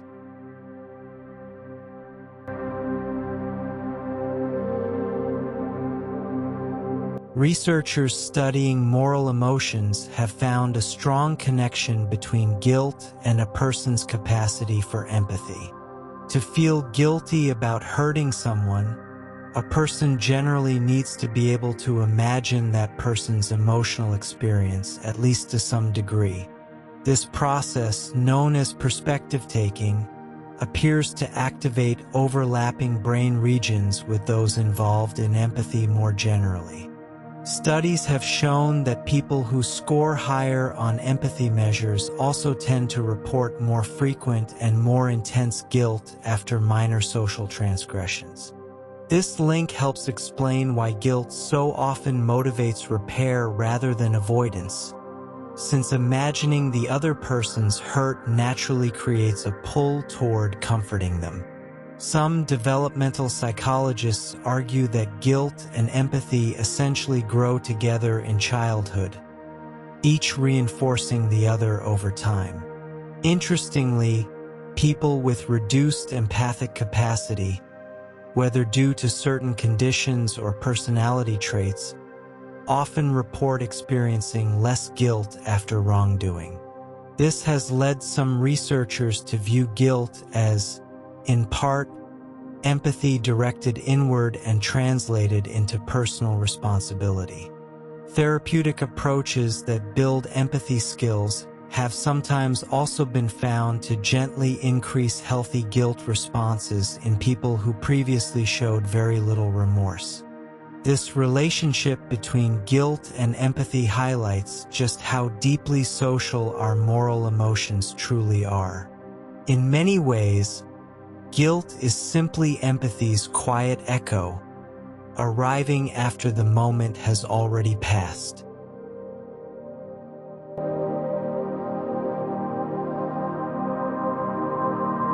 Interestingly, guilt does not require an actual harmful action to occur.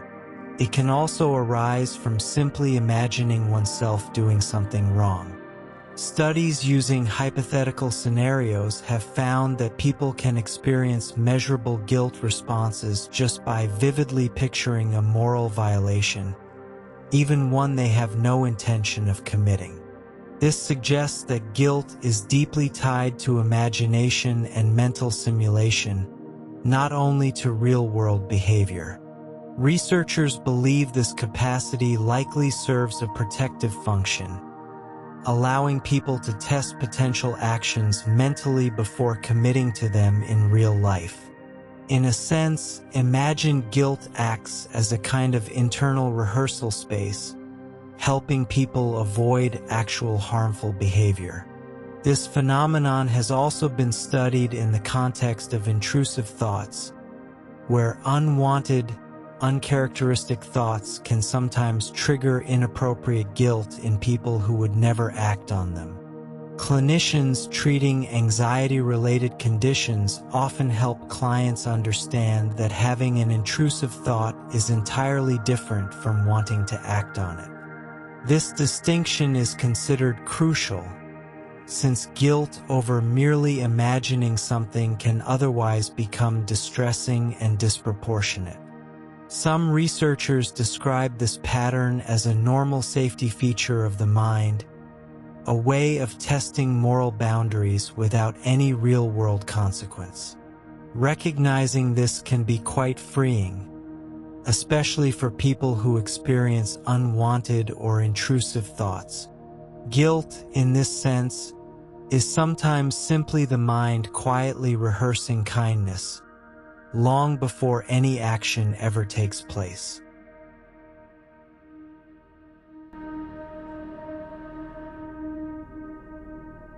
Most guilt research initially focused on financial generosity, such as charitable donations, but more recent studies have expanded this to time-based giving as well.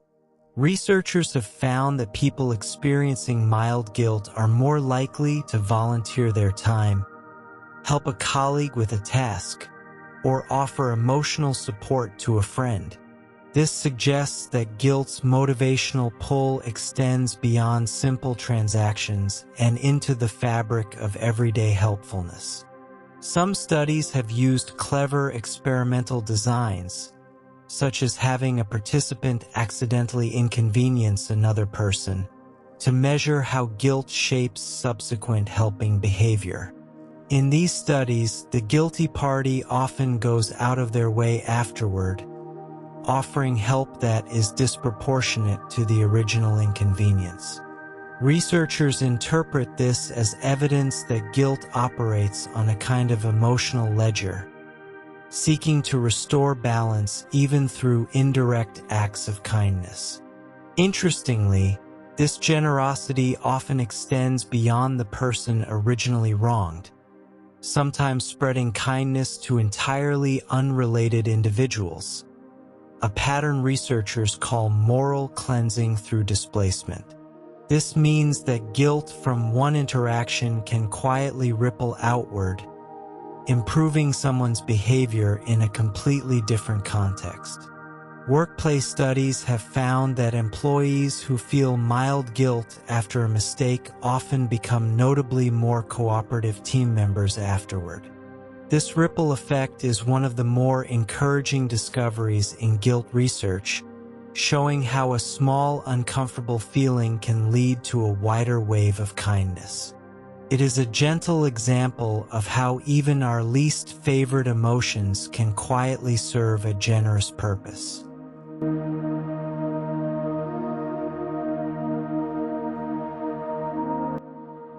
Long before modern psychology existed, guilt was a central topic in religious and philosophical thought across many civilizations. Ancient Greek philosophers explored the idea of a troubled conscience as a marker of moral awareness and self-governance. Many religious traditions developed formal practices specifically to address guilt, including confession, atonement, fasting, or acts of charity. These practices often serve two purposes at once, offering emotional relief to the guilty individual while also reinforcing community moral standards. Philosophers such as Søren Kierkegaard wrote extensively about guilt and anxiety as fundamental aspects of human existence and self-awareness. Some Eastern philosophical traditions frame guilt less as personal failing and more as an imbalance to be gently corrected through right action. Comparative religious scholars note that nearly every major tradition includes some structured pathway from wrongdoing to forgiveness or restoration. This suggests that humans have long recognized guilt not simply as a punishment, but as an emotion requiring a clear, structured resolution. Modern psychologists studying religious guilt have found that structured forgiveness practices, whether religious or secular, tend to reduce the psychological burden of lingering guilt. This overlap between ancient wisdom and modern research is a quiet reminder that some human truths remain remarkably consistent across centuries. Guilt, it seems, has always needed somewhere to go, and cultures across history have gently built pathways to help it arrive somewhere restful.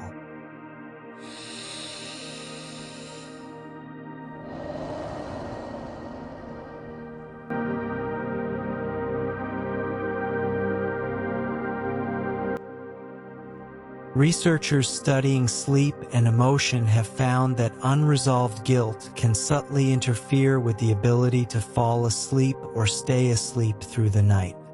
This often happens because guilt tends to trigger a pattern of repetitive thinking, sometimes called rumination, where the mind replays an event over and over in search of resolution.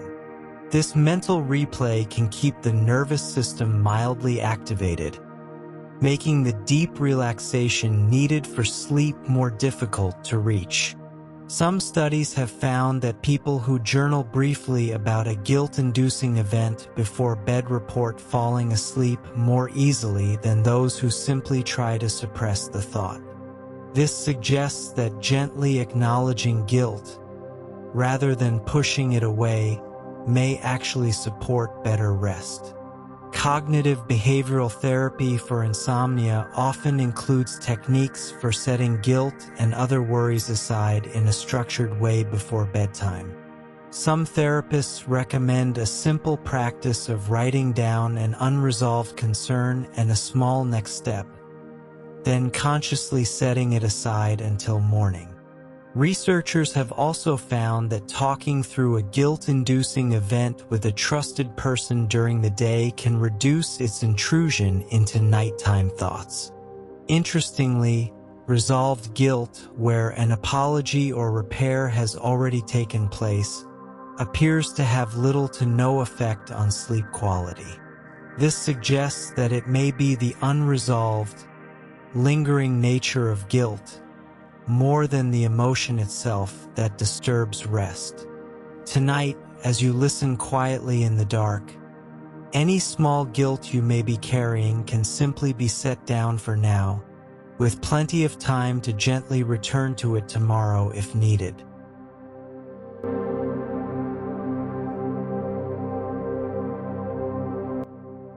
Psychologists studying perfectionism have found that guilt frequently operates just beneath the surface of extremely high personal standards. Many perfectionists report a persistent, low-level guilt whenever their performance falls even slightly short of an internal ideal, regardless of how objectively well they actually did. This pattern is sometimes described as guilt anticipation, where the fear of future guilt drives extremely cautious or overly effortful behavior in advance. Researchers note that this can create an exhausting cycle, since perfect performance is rarely sustainable, which means the anticipated guilt rarely fully disappears. Some studies have linked this pattern to childhood environments where love or approval felt conditional on achievement or flawless behavior. In these cases, guilt becomes tied not just to specific actions, but to a broader, ongoing sense of not being enough. Therapists working with perfectionism often help clients separate healthy guilt, tied to specific correctable actions, from this more diffuse, achievement-based guilt. Mindfulness and self-compassion practices have shown particular promise in gently reducing this pattern over time. Interestingly, research suggests that people who successfully loosen this guilt-driven perfectionism often become more creative and more willing to take healthy risks. This happens because guilt-driven caution tends to narrow behavior, while a calmer emotional state allows for more flexible thinking. Recognizing guilt's quiet role in perfectionism can be the first gentle step toward a more sustainable, restful relationship with one's own effort and achievement.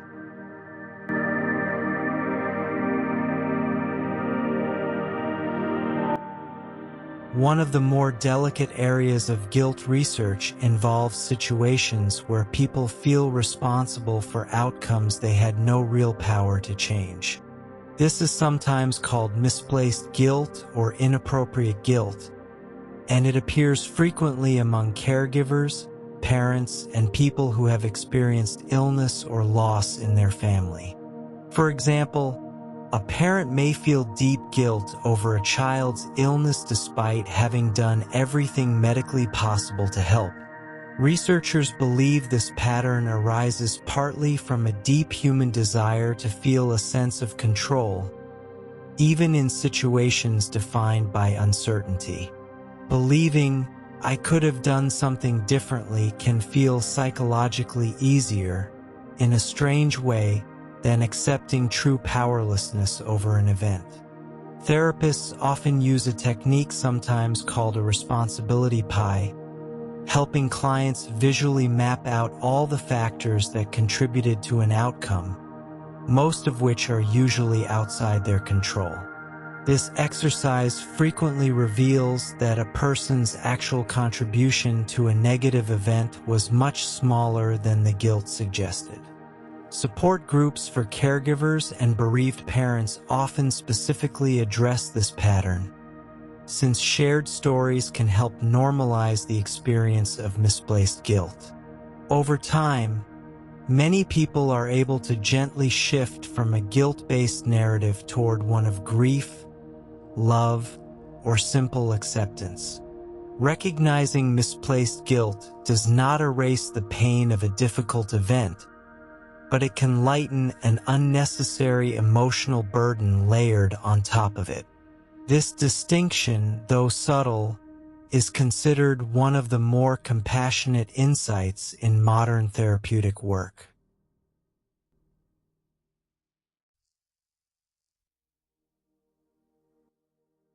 Researchers studying communication and guilt have identified common components that make a public apology feel genuine and effective to those who hear it. Effective apologies typically include a clear acknowledgement of what happened, without minimizing or shifting blame elsewhere. They also tend to include an explicit expression of guilt or remorse, rather than vague statements about regret over how things turned out. Studies have found that apologies which include a specific plan for change or repair are perceived as far more sincere than those offering only an expression of feeling. Interestingly, research on public figures has shown that apologies delivered promptly, without excessive delay, are generally received more favorably by an audience. Delayed apologies, even sincere ones, are sometimes interpreted as strategic rather than genuinely guilt-driven. Some studies have also examined the role of specific language, finding that phrases like, "I am sorry that you felt hurt," are perceived as weaker apologies than direct statements such as, "I am sorry I hurt you." This distinction reflects whether responsibility is clearly claimed or subtly displaced onto the other person's reaction. Researchers studying organizational apologies have found similar patterns, with companies that clearly accept responsibility recovering public trust more quickly than those offering vague statements. This body of research suggests that guilt, when expressed clearly and specifically, can be a powerful tool for genuine repair. It is a reminder that the words we choose while apologizing carry real psychological weight, shaping whether an apology heals a relationship or quietly deepens the original hurt.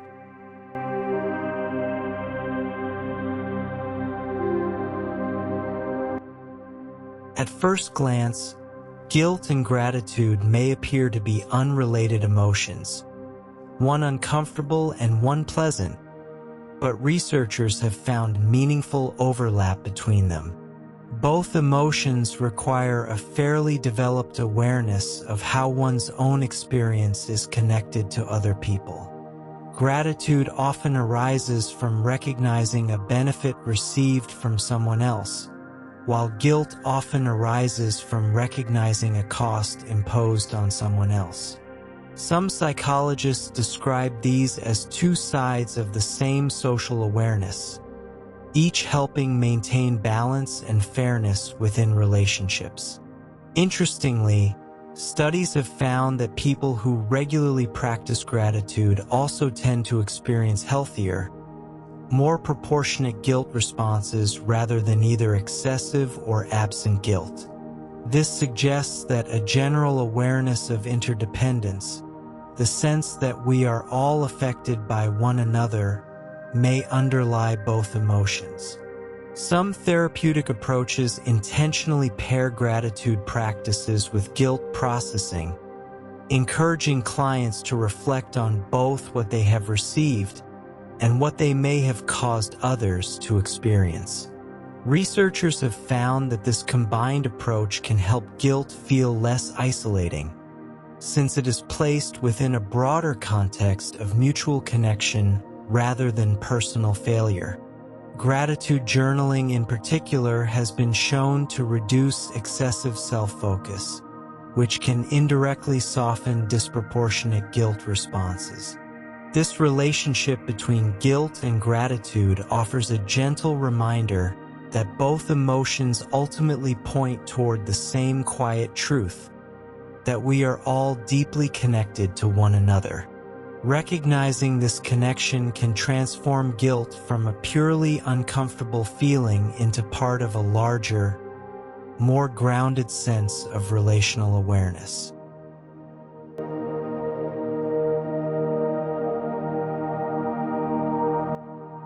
Developmental psychologists studying emotion across the lifespan have found that the experience of guilt shifts and matures as people age. In childhood, guilt tends to be closely tied to concrete actions and immediate consequences, often centered on specific rules. During adolescence, guilt becomes more complex, frequently involving social comparison, identity, and the opinions of peers. In adulthood, guilt often becomes more nuanced, incorporating longer-term relationships, career decisions, and family responsibilities. Interestingly, some studies suggest that guilt proneness tends to increase slightly through early and middle adulthood, potentially reflecting greater responsibility for others during these years. In later life, some research indicates a shift toward what psychologists call legacy-related guilt, involving reflections on how one has lived parented, or treated others across an entire lifetime.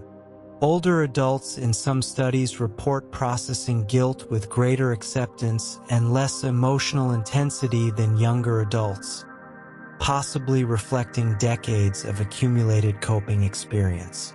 Life review therapy, sometimes used with older adults, specifically incorporates structured reflection on past guilt as a way of achieving greater peace and closure. Researchers view this lifespan perspective as important, since it shows that guilt is not a fixed experience, but one that evolves alongside a person's growing understanding of themselves and others. This developmental view offers a gentle reassurance that however guilt feels right now, it is likely to soften and transform many times across the years ahead. Emotions, much like people, are rarely static, and guilt is very much a part of that lifelong unfolding.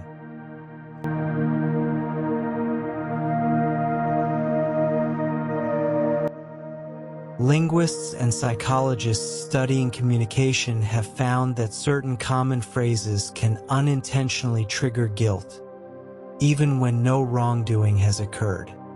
Phrases beginning with "you always" or "you never" often carry an implicit accusation, prompting a guilt response regardless of the listener's actual behavior. Similarly, statements that emphasize personal sacrifice, such as reminding someone of everything done on their behalf, can create guilt even without any direct request attached. Researchers refer to some of these patterns as guilt-inducing communication, and they appear frequently within families, workplaces, and close friendships.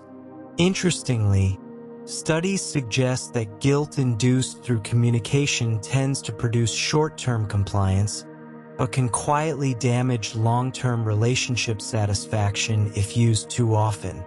This is sometimes described as the difference between guilt used for genuine repair and guilt used as a tool for control. Family therapists frequently help clients recognize these communication patterns, encouraging more direct, specific language instead of implied blame. Replacing a vague, guilt-inducing statement with a clear, specific request has been shown to reduce defensiveness and improve cooperation. Some workplace studies have found that managers who rely on guilt-based motivation see short bursts of productivity followed by longer periods of disengagement. This research highlights just how sensitive guilt is to the specific words used around us, often activating well before any conscious wrongdoing has been considered. Awareness of these subtle language patterns can help people communicate more gently, reducing unnecessary guilt in the people they care about most.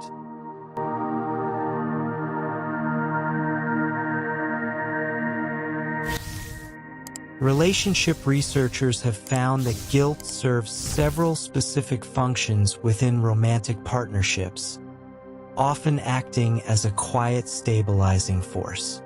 Mild, healthy guilt after a minor conflict frequently motivates repair behaviors, such as apologizing, offering affection, or simply checking in with a partner's feelings. Studies using daily diary methods, where couples report their emotions each evening, have found that resolved guilt is associated with higher relationship satisfaction the following day.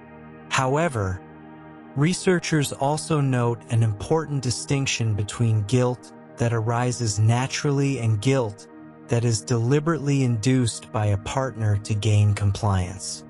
This second pattern, sometimes called guilt tripping, has been linked in multiple studies to lower long-term relationship satisfaction and increased resentment. Healthy couples, according to relationship researchers, tend to express guilt directly and specifically, rather than through indirect hints or prolonged silence.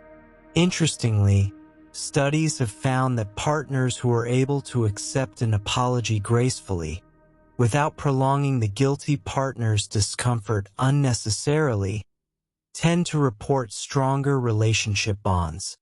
This suggests that guilt in relationships functions best as a brief, repair-oriented signal rather than a lingering punishment. Couples therapists often help partners practice this balance, encouraging clear apologies alongside equally clear, timely forgiveness. Long-term studies following couples over many years have found that this healthy guilt and repair cycle is one of several small patterns that distinguish lasting relationships from more fragile ones. In this way, guilt, when used gently and briefly, can quietly serve as one of the many small threads holding a long partnership together.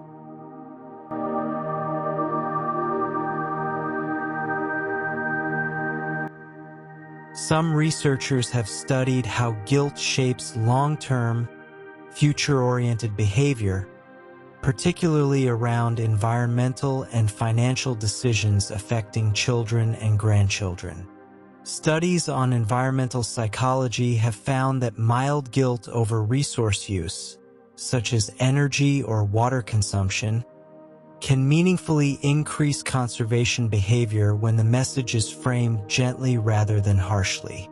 Similarly, research on financial planning has found that anticipated guilt over leaving debt or inadequate savings can motivate people to plan more carefully for their children's future. Interestingly, researchers have found that guilt framed around specific, tangible outcomes, such as a grandchild's future, tends to be more motivating than guilt framed around abstract or distant concepts. This suggests that guilt works best when paired with a clear, personal sense of connection to those who might be affected. Some public health campaigns have intentionally used carefully calibrated guilt appeals to encourage healthier or more sustainable choices, though researchers caution that excessive guilt appeals can backfire, leading to disengagement rather than action.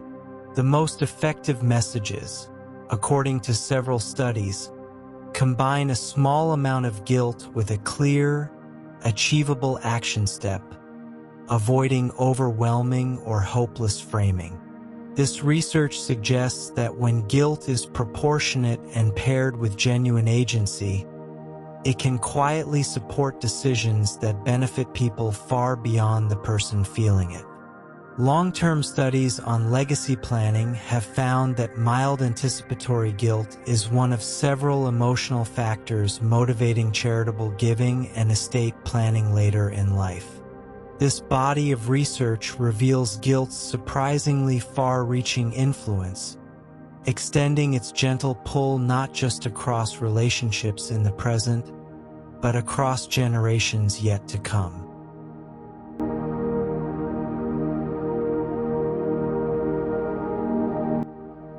Psychologists have long observed that guilt frequently creates a powerful internal pull toward confession, even when there is no external pressure to admit wrongdoing. Some researchers describe this as an almost physical need for release, similar to the relief associated with expressing any strongly held emotion. Studies measuring physiological stress markers have found that confessing a guilt-inducing secret is often followed by a measurable decrease in stress hormones. Interestingly, this relief appears to occur even when the confession does not lead to forgiveness or a resolved outcome, suggesting the act of disclosure itself carries psychological value. Researchers studying secrecy have found that keeping a guilt-inducing secret requires ongoing mental effort, sometimes described as cognitive load, which can be tiring over time.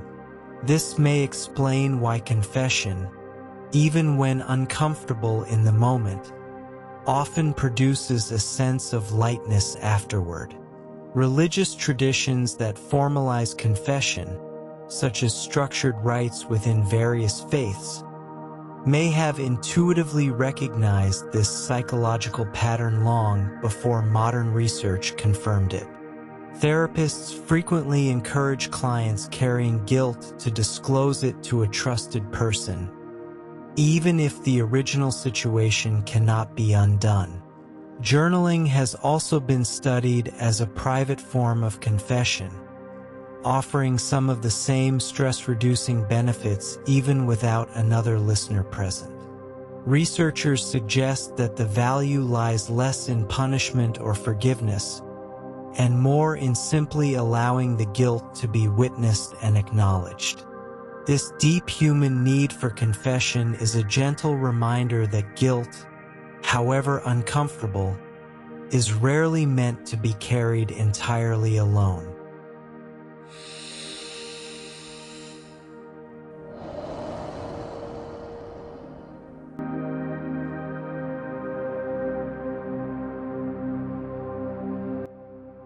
Researchers studying interpersonal forgiveness have found that guilt and forgiveness are deeply intertwined, each shaping how the other unfolds. When a wronged person offers forgiveness, studies show that the guilty party's distress often decreases significantly, sometimes within moments of hearing it.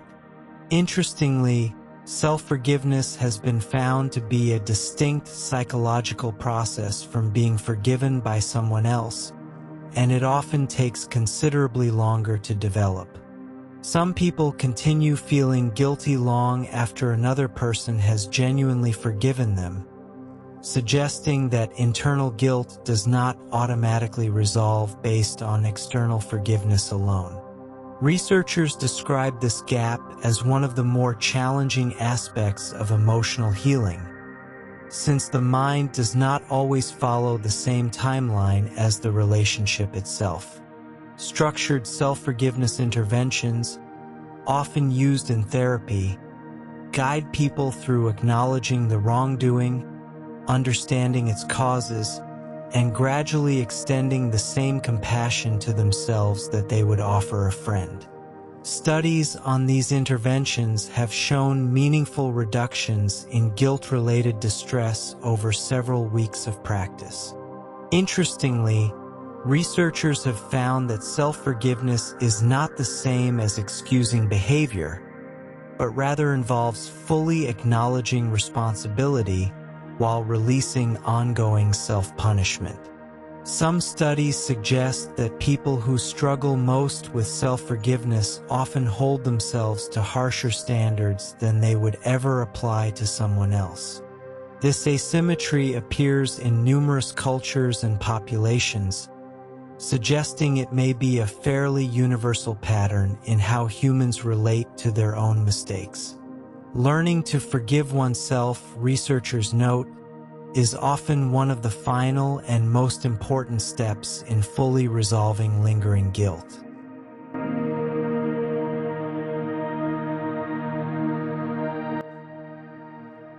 Researchers studying gender differences in emotion have found some consistent, though modest, patterns in how guilt is experienced and reported. Several studies suggest that women, on average, report experiencing guilt slightly more frequently than men across a range of everyday situations.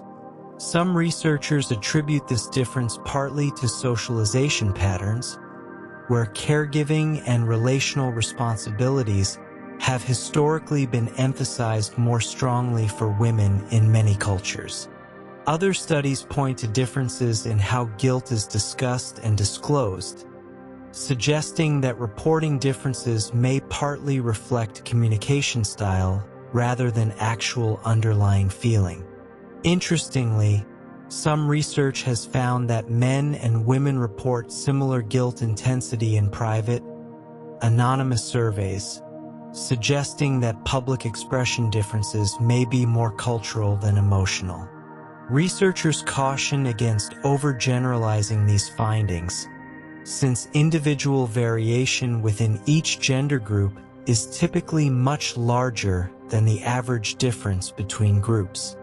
Some studies have also examined guilt within specific roles, finding that caregiving responsibilities, regardless of gender, are strongly associated with higher guilt frequency. This suggests that role and responsibility may matter more than gender itself in shaping guilt experiences. Cross-cultural studies have found that these gender patterns are not entirely consistent worldwide, varying based on cultural expectations around caregiving and emotional expression.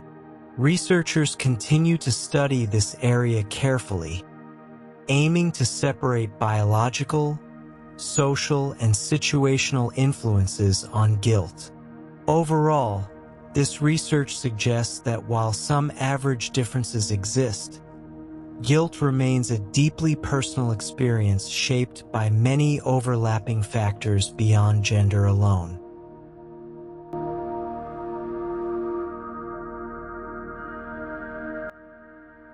Organizational psychologists have found that guilt plays a surprisingly significant role in workplace behavior, motivation, and team dynamics. Employees who feel guilty about letting down a colleague or missing a deadline often respond with increased effort, extra hours, or additional care on subsequent tasks. Some studies have found that leaders who model appropriate guilt after their own mistakes, openly acknowledging errors, tend to build stronger trust within their teams. This is sometimes contrasted with leaders who avoid acknowledging mistakes entirely, which research suggests can quietly erode team confidence over time. Interestingly, studies on workplace guilt have found a delicate balance, since excessive guilt among employees is linked to burnout, while healthy, proportionate guilt supports accountability and cooperation. Researchers studying remote work have found that guilt sometimes increases in flexible work arrangements, as employees worry about appearing less productive without direct supervision. Some organizations have specifically studied this phenomenon, finding that clear expectations and regular communication can reduce unnecessary guilt without sacrificing accountability.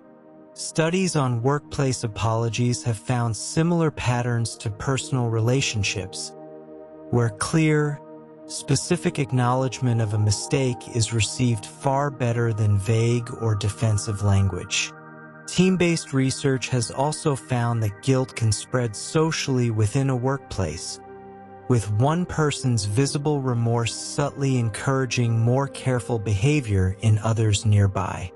This suggests that guilt operates not only individually but as part of a broader social and organizational atmosphere. Understanding guilt's role at work offers useful insight for building healthier, more accountable, and ultimately more supportive professional environments.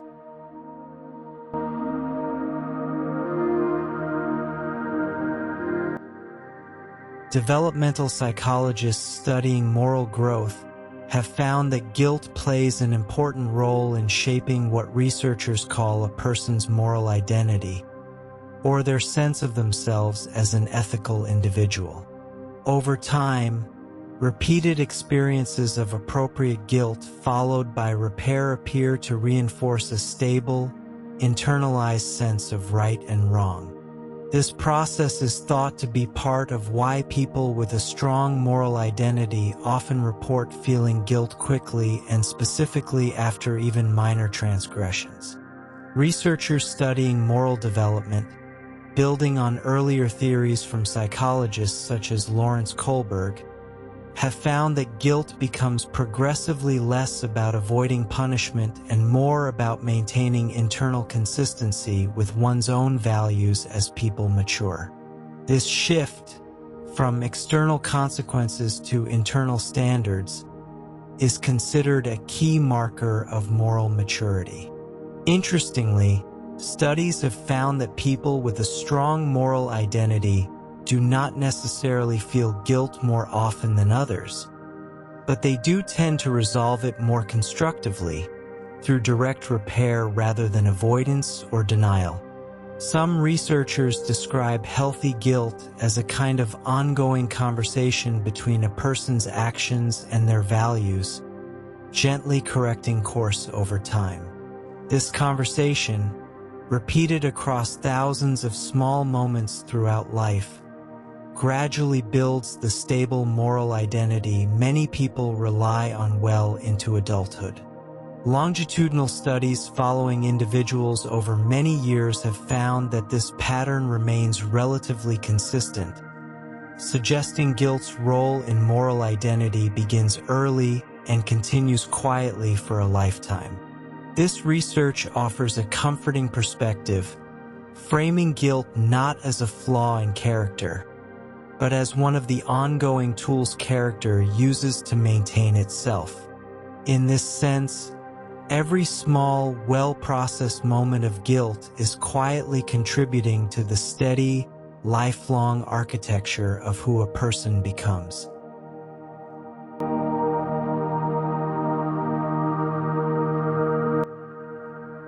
Social psychologists have identified a phenomenon known as collective guilt, in which people feel guilt over actions taken by a group they belong to, even without personal involvement.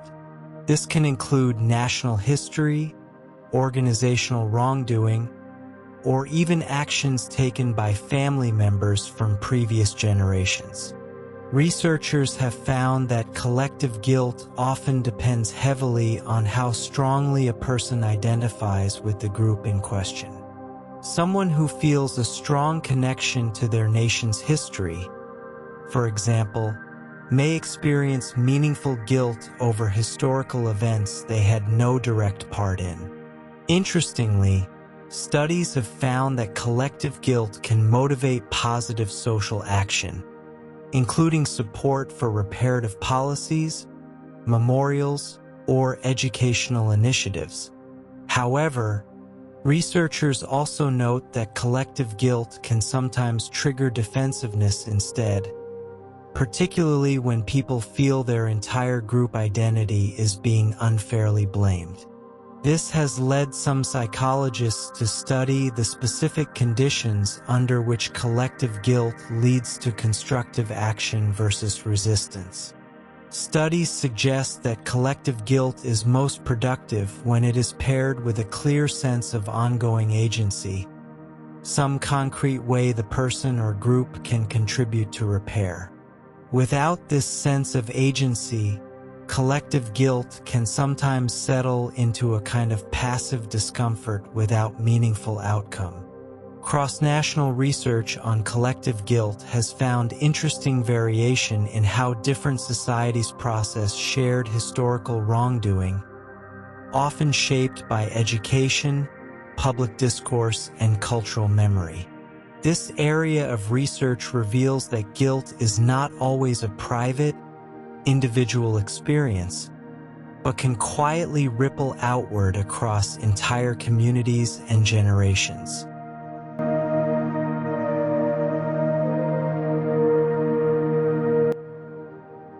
Consumer psychologists studying gift-giving have found that guilt plays a surprisingly consistent role in these seemingly simple social exchanges.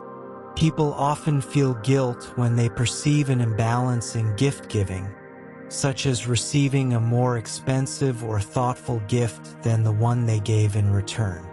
Studies have found that this imbalanced guilt can lead to overcompensation in future exchanges, sometimes resulting in escalating gift value between friends or family members over time. Interestingly, some research suggests that people feel more guilt over failing to reciprocate a thoughtful, personalized gift than a purely expensive one, highlighting that guilt is often tied to perceived effort rather than monetary value alone. Studies on holiday shopping have found that guilt frequently motivates last-minute gift purchases, particularly among people who feel they have not been sufficiently present or attentive throughout the year. Marketing researchers have studied this pattern closely, finding that certain advertising strategies intentionally, and sometimes controversially, appeal to this guilt to encourage purchases. On a more positive note, researchers have found that gift-giving guilt often reflects genuine care about maintaining fair, balanced relationships rather than mere social obligation. Some studies suggest that openly discussing gift expectations within families can meaningfully reduce this form of guilt, replacing assumption with clear communication. Interestingly, guilt around receiving gifts rather than giving them has also been studied, particularly among people who feel uncomfortable being the center of generosity. This research area, while seemingly lighthearted, reveals guilt's quiet presence in one of the most common and cherished social rituals across cultures. Even something as simple as a wrapped gift carries within it a small, invisible thread of our deeper need for fairness and connection.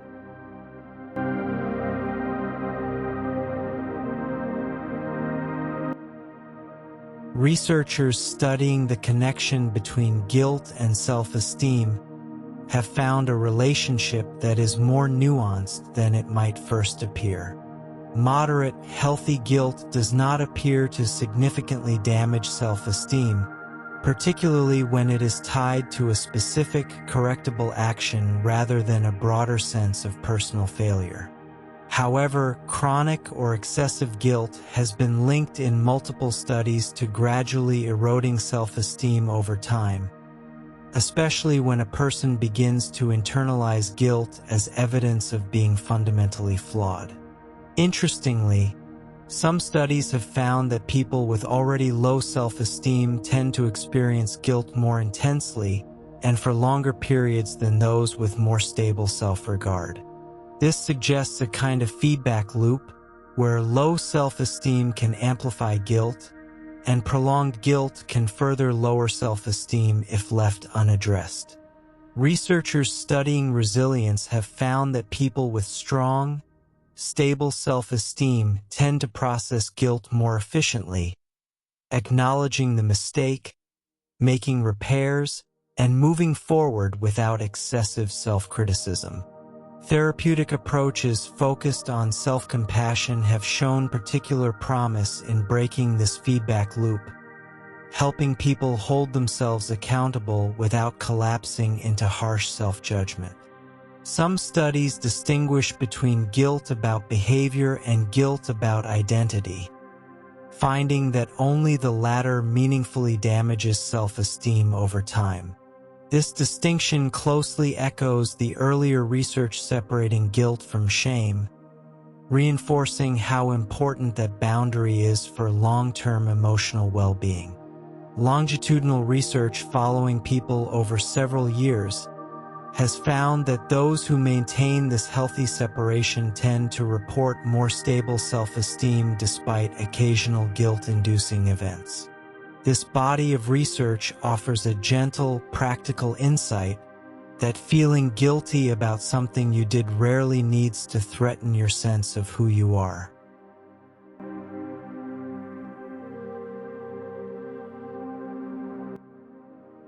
Researchers studying nonverbal communication have identified subtle but consistent physical patterns associated with guilt across many studies. Common guilt-related expressions include a slight downward gaze, reduced eye contact, and a tendency to touch one's own face or neck during conversation. Some studies using detailed facial coding systems have found brief, involuntary expressions of guilt that appear and disappear within a fraction of a second, often too fast for casual observers to consciously notice. Interestingly, researchers caution that these nonverbal signals are far from perfectly reliable, since nervousness, cultural differences, and personality can all produce similar body language without any actual guilt present. This has led to significant scientific debate around the reliability of using body language alone to detect guilt in high-stakes situations, such as legal investigations. Some studies have found that trained observers are only modestly better than chance at identifying true guilt based on nonverbal cues alone, highlighting the limits of relying on body language as definitive evidence. Despite these limitations, researchers agree that guilt does produce real, measurable physiological and expressive patterns, even if reading them accurately in real time remains challenging. Some therapists use awareness of these bodily patterns therapeutically, helping clients recognize their own guilt responses as they arise in daily life.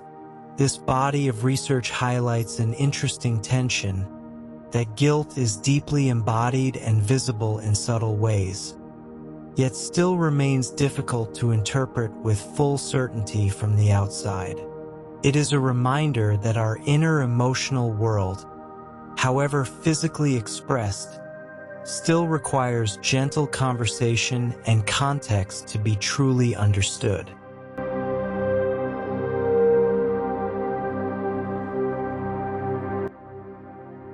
Psychologists studying procrastination have found an interesting and somewhat paradoxical relationship with guilt, one that can create a self-reinforcing cycle. Many people report feeling guilty about procrastinating on a task, yet this very guilt can sometimes make the task feel even more unpleasant to approach, leading to further avoidance. Researchers describe this as a guilt avoidance loop, where the discomfort of guilt becomes intertwined with the discomfort of the task itself. Some studies have found that self-compassion, rather than self-criticism, is more effective at breaking this cycle, helping people return to a delayed task without the added weight of harsh self-judgment. Interestingly, research suggests that procrastinators who forgive themselves for an initial delay are often more likely to complete the task promptly afterward compared to those who dwell on guilt. This finding has been replicated across academic settings, where students who practice self-forgiveness after procrastinating on one exam showed reduced procrastination on subsequent exams. Researchers believe this works because excessive guilt narrows attention toward self-blame rather than toward the practical steps needed to begin a task. Some workplace studies have found similar patterns among employees delaying difficult projects, with guilt-driven anxiety sometimes worsening avoidance rather than resolving it. Cognitive behavioral techniques used to address procrastination often include a specific step for addressing guilt directly, separating it clearly from the practical planning that follows. This research offers a genuinely useful, real-world insight, suggesting that a little gentleness toward oneself may be more effective at overcoming delay than guilt or pressure ever could be. It is one of the more comforting and quietly actionable findings within the broader psychology of guilt.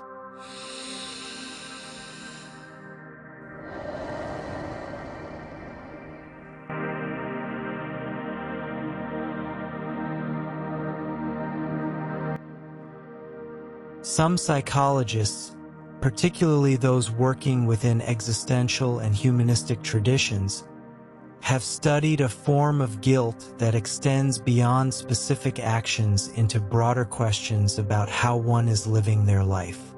Psychiatrist Irvin Yalom, a prominent figure in existential psychotherapy, described this as existential guilt, arising from a sense of not fully living according to one's own values or potential. Unlike guilt over a specific action, existential guilt often surfaces during major life transitions, milestones, or periods of quiet reflection, such as a birthday, an anniversary, or a significant loss. Researchers studying this form of guilt suggest it can serve a valuable function, gently prompting people to reconsider whether their daily choices align with what genuinely matters to them. Some studies have found that existential guilt, when acknowledged rather than avoided, is associated with meaningful positive life changes, such as career shifts, renewed relationships, or a greater sense of purpose. Therapists working within this tradition often help clients explore existential guilt as an invitation for growth rather than as a verdict on past failure. Interestingly, this form of guilt appears to increase somewhat during major global events or personal health scares, moments that naturally prompt broader life reflection. Some researchers describe existential guilt as one of the more mature forms of guilt, requiring the capacity for abstract, long-term self-reflection that typically develops later in adulthood. This distinguishes it from the more concrete, action-based guilt experienced earlier in childhood and adolescence. Recognizing existential guilt for what it is, a quiet invitation rather than a punishment, can transform a heavy feeling into a genuinely useful moment of clarity. As the night grows quieter around you, this particular kind of guilt, if it ever visits, can simply be received gently, with no urgency to resolve it before sleep.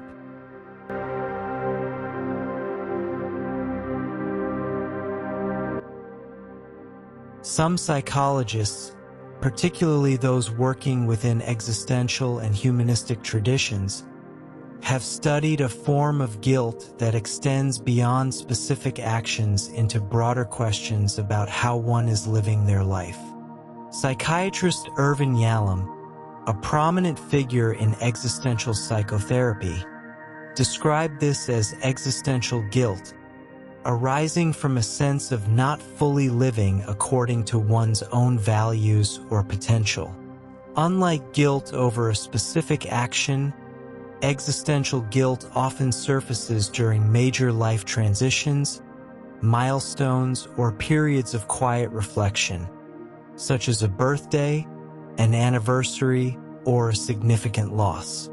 Researchers studying this form of guilt suggest it can serve a valuable function, gently prompting people to reconsider whether their daily choices align with what genuinely matters to them.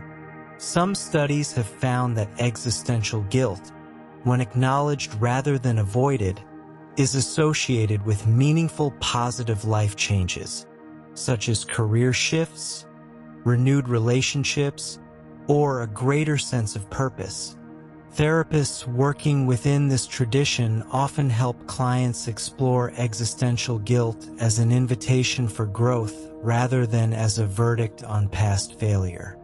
Interestingly, this form of guilt appears to increase somewhat during major global events or personal health scares, moments that naturally prompt broader life reflection.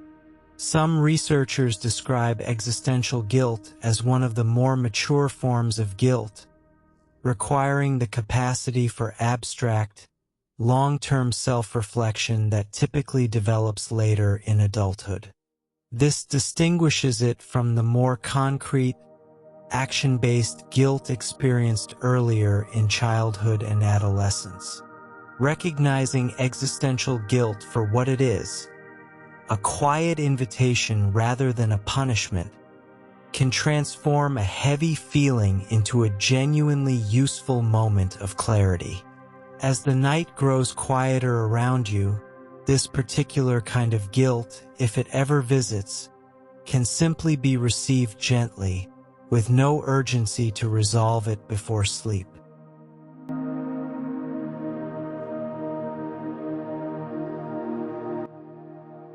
In recent decades, researchers studying self-compassion, led notably by psychologist Kristen Neff, have found particularly encouraging results regarding how guilt can be processed more gently and effectively. Self-compassion involves treating oneself with the same kindness, understanding, and patience one would naturally offer a good friend facing a similar mistake. Studies have consistently found that people who practice self-compassion after a guilt-inducing event recover more quickly and take more constructive action than those who respond with harsh self-criticism. Interestingly, self-compassion does not appear to reduce accountability, contrary to some assumptions, but instead supports a clearer, calmer acknowledgement of what happened. Researchers have found that self-critical responses to guilt often trigger a stress response that narrows thinking, while self-compassionate responses activate a calmer, more reflective state better suited to genuine repair.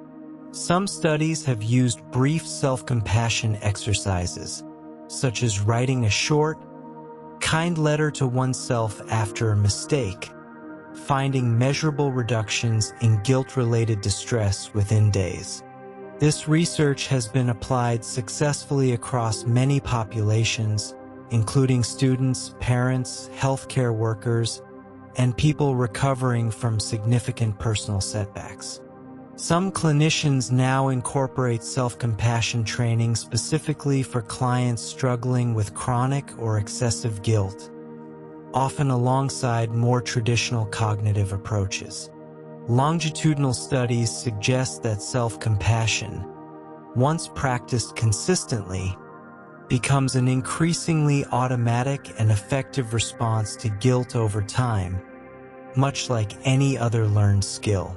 This body of research offers one of the most genuinely comforting conclusions in the entire psychology of guilt, that meeting our mistakes with kindness, rather than harshness, leads to healthier, more lasting repair. It is a gentle science-backed permission to be as patient with yourself tonight as you would be with someone you love.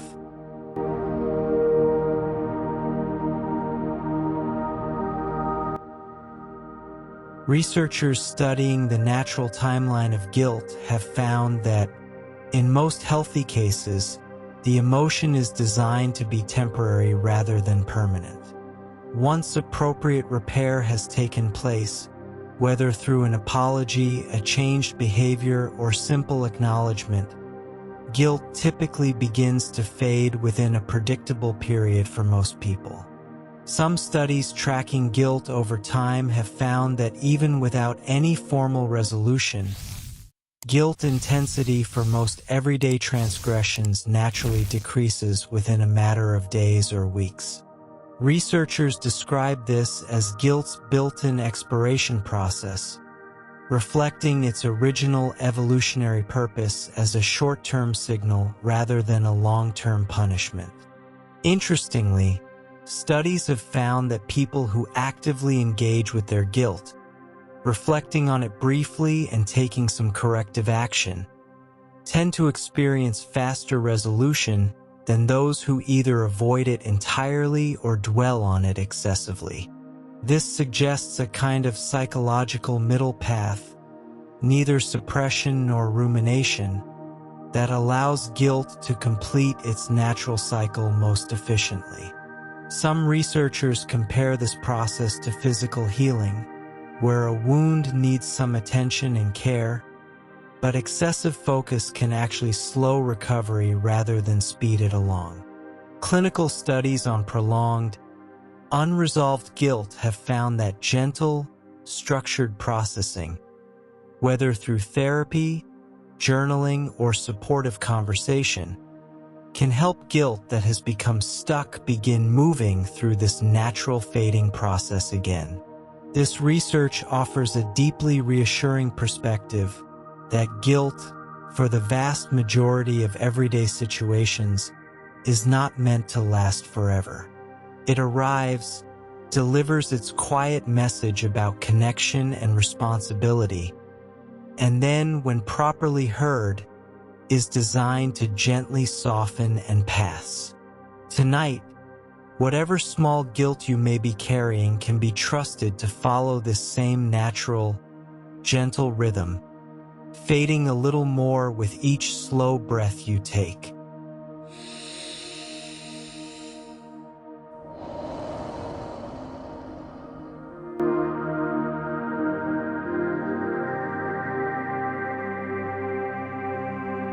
That brings us to the end of tonight's journey through the psychology of guilt. There is nothing more to learn right now, nothing more to remember, nothing left to hold on to before sleep. If any of these facts stirred a small thought about your own life, you can simply let that thought rest quietly beside you, with no need to solve it tonight. Guilt, as we've learned, was never meant to be carried forever, only felt gently, understood, and released. Let your breathing continue to slow, let your thoughts continue to soften, and let the rest of this night carry you exactly where you need to go. Thank you for spending this quiet time with Sleepy Science. If this helped you drift off tonight, feel free to leave the video playing softly in the background. And we will see you again next time for another gentle journey into the calm corners of the mind. Sleep well.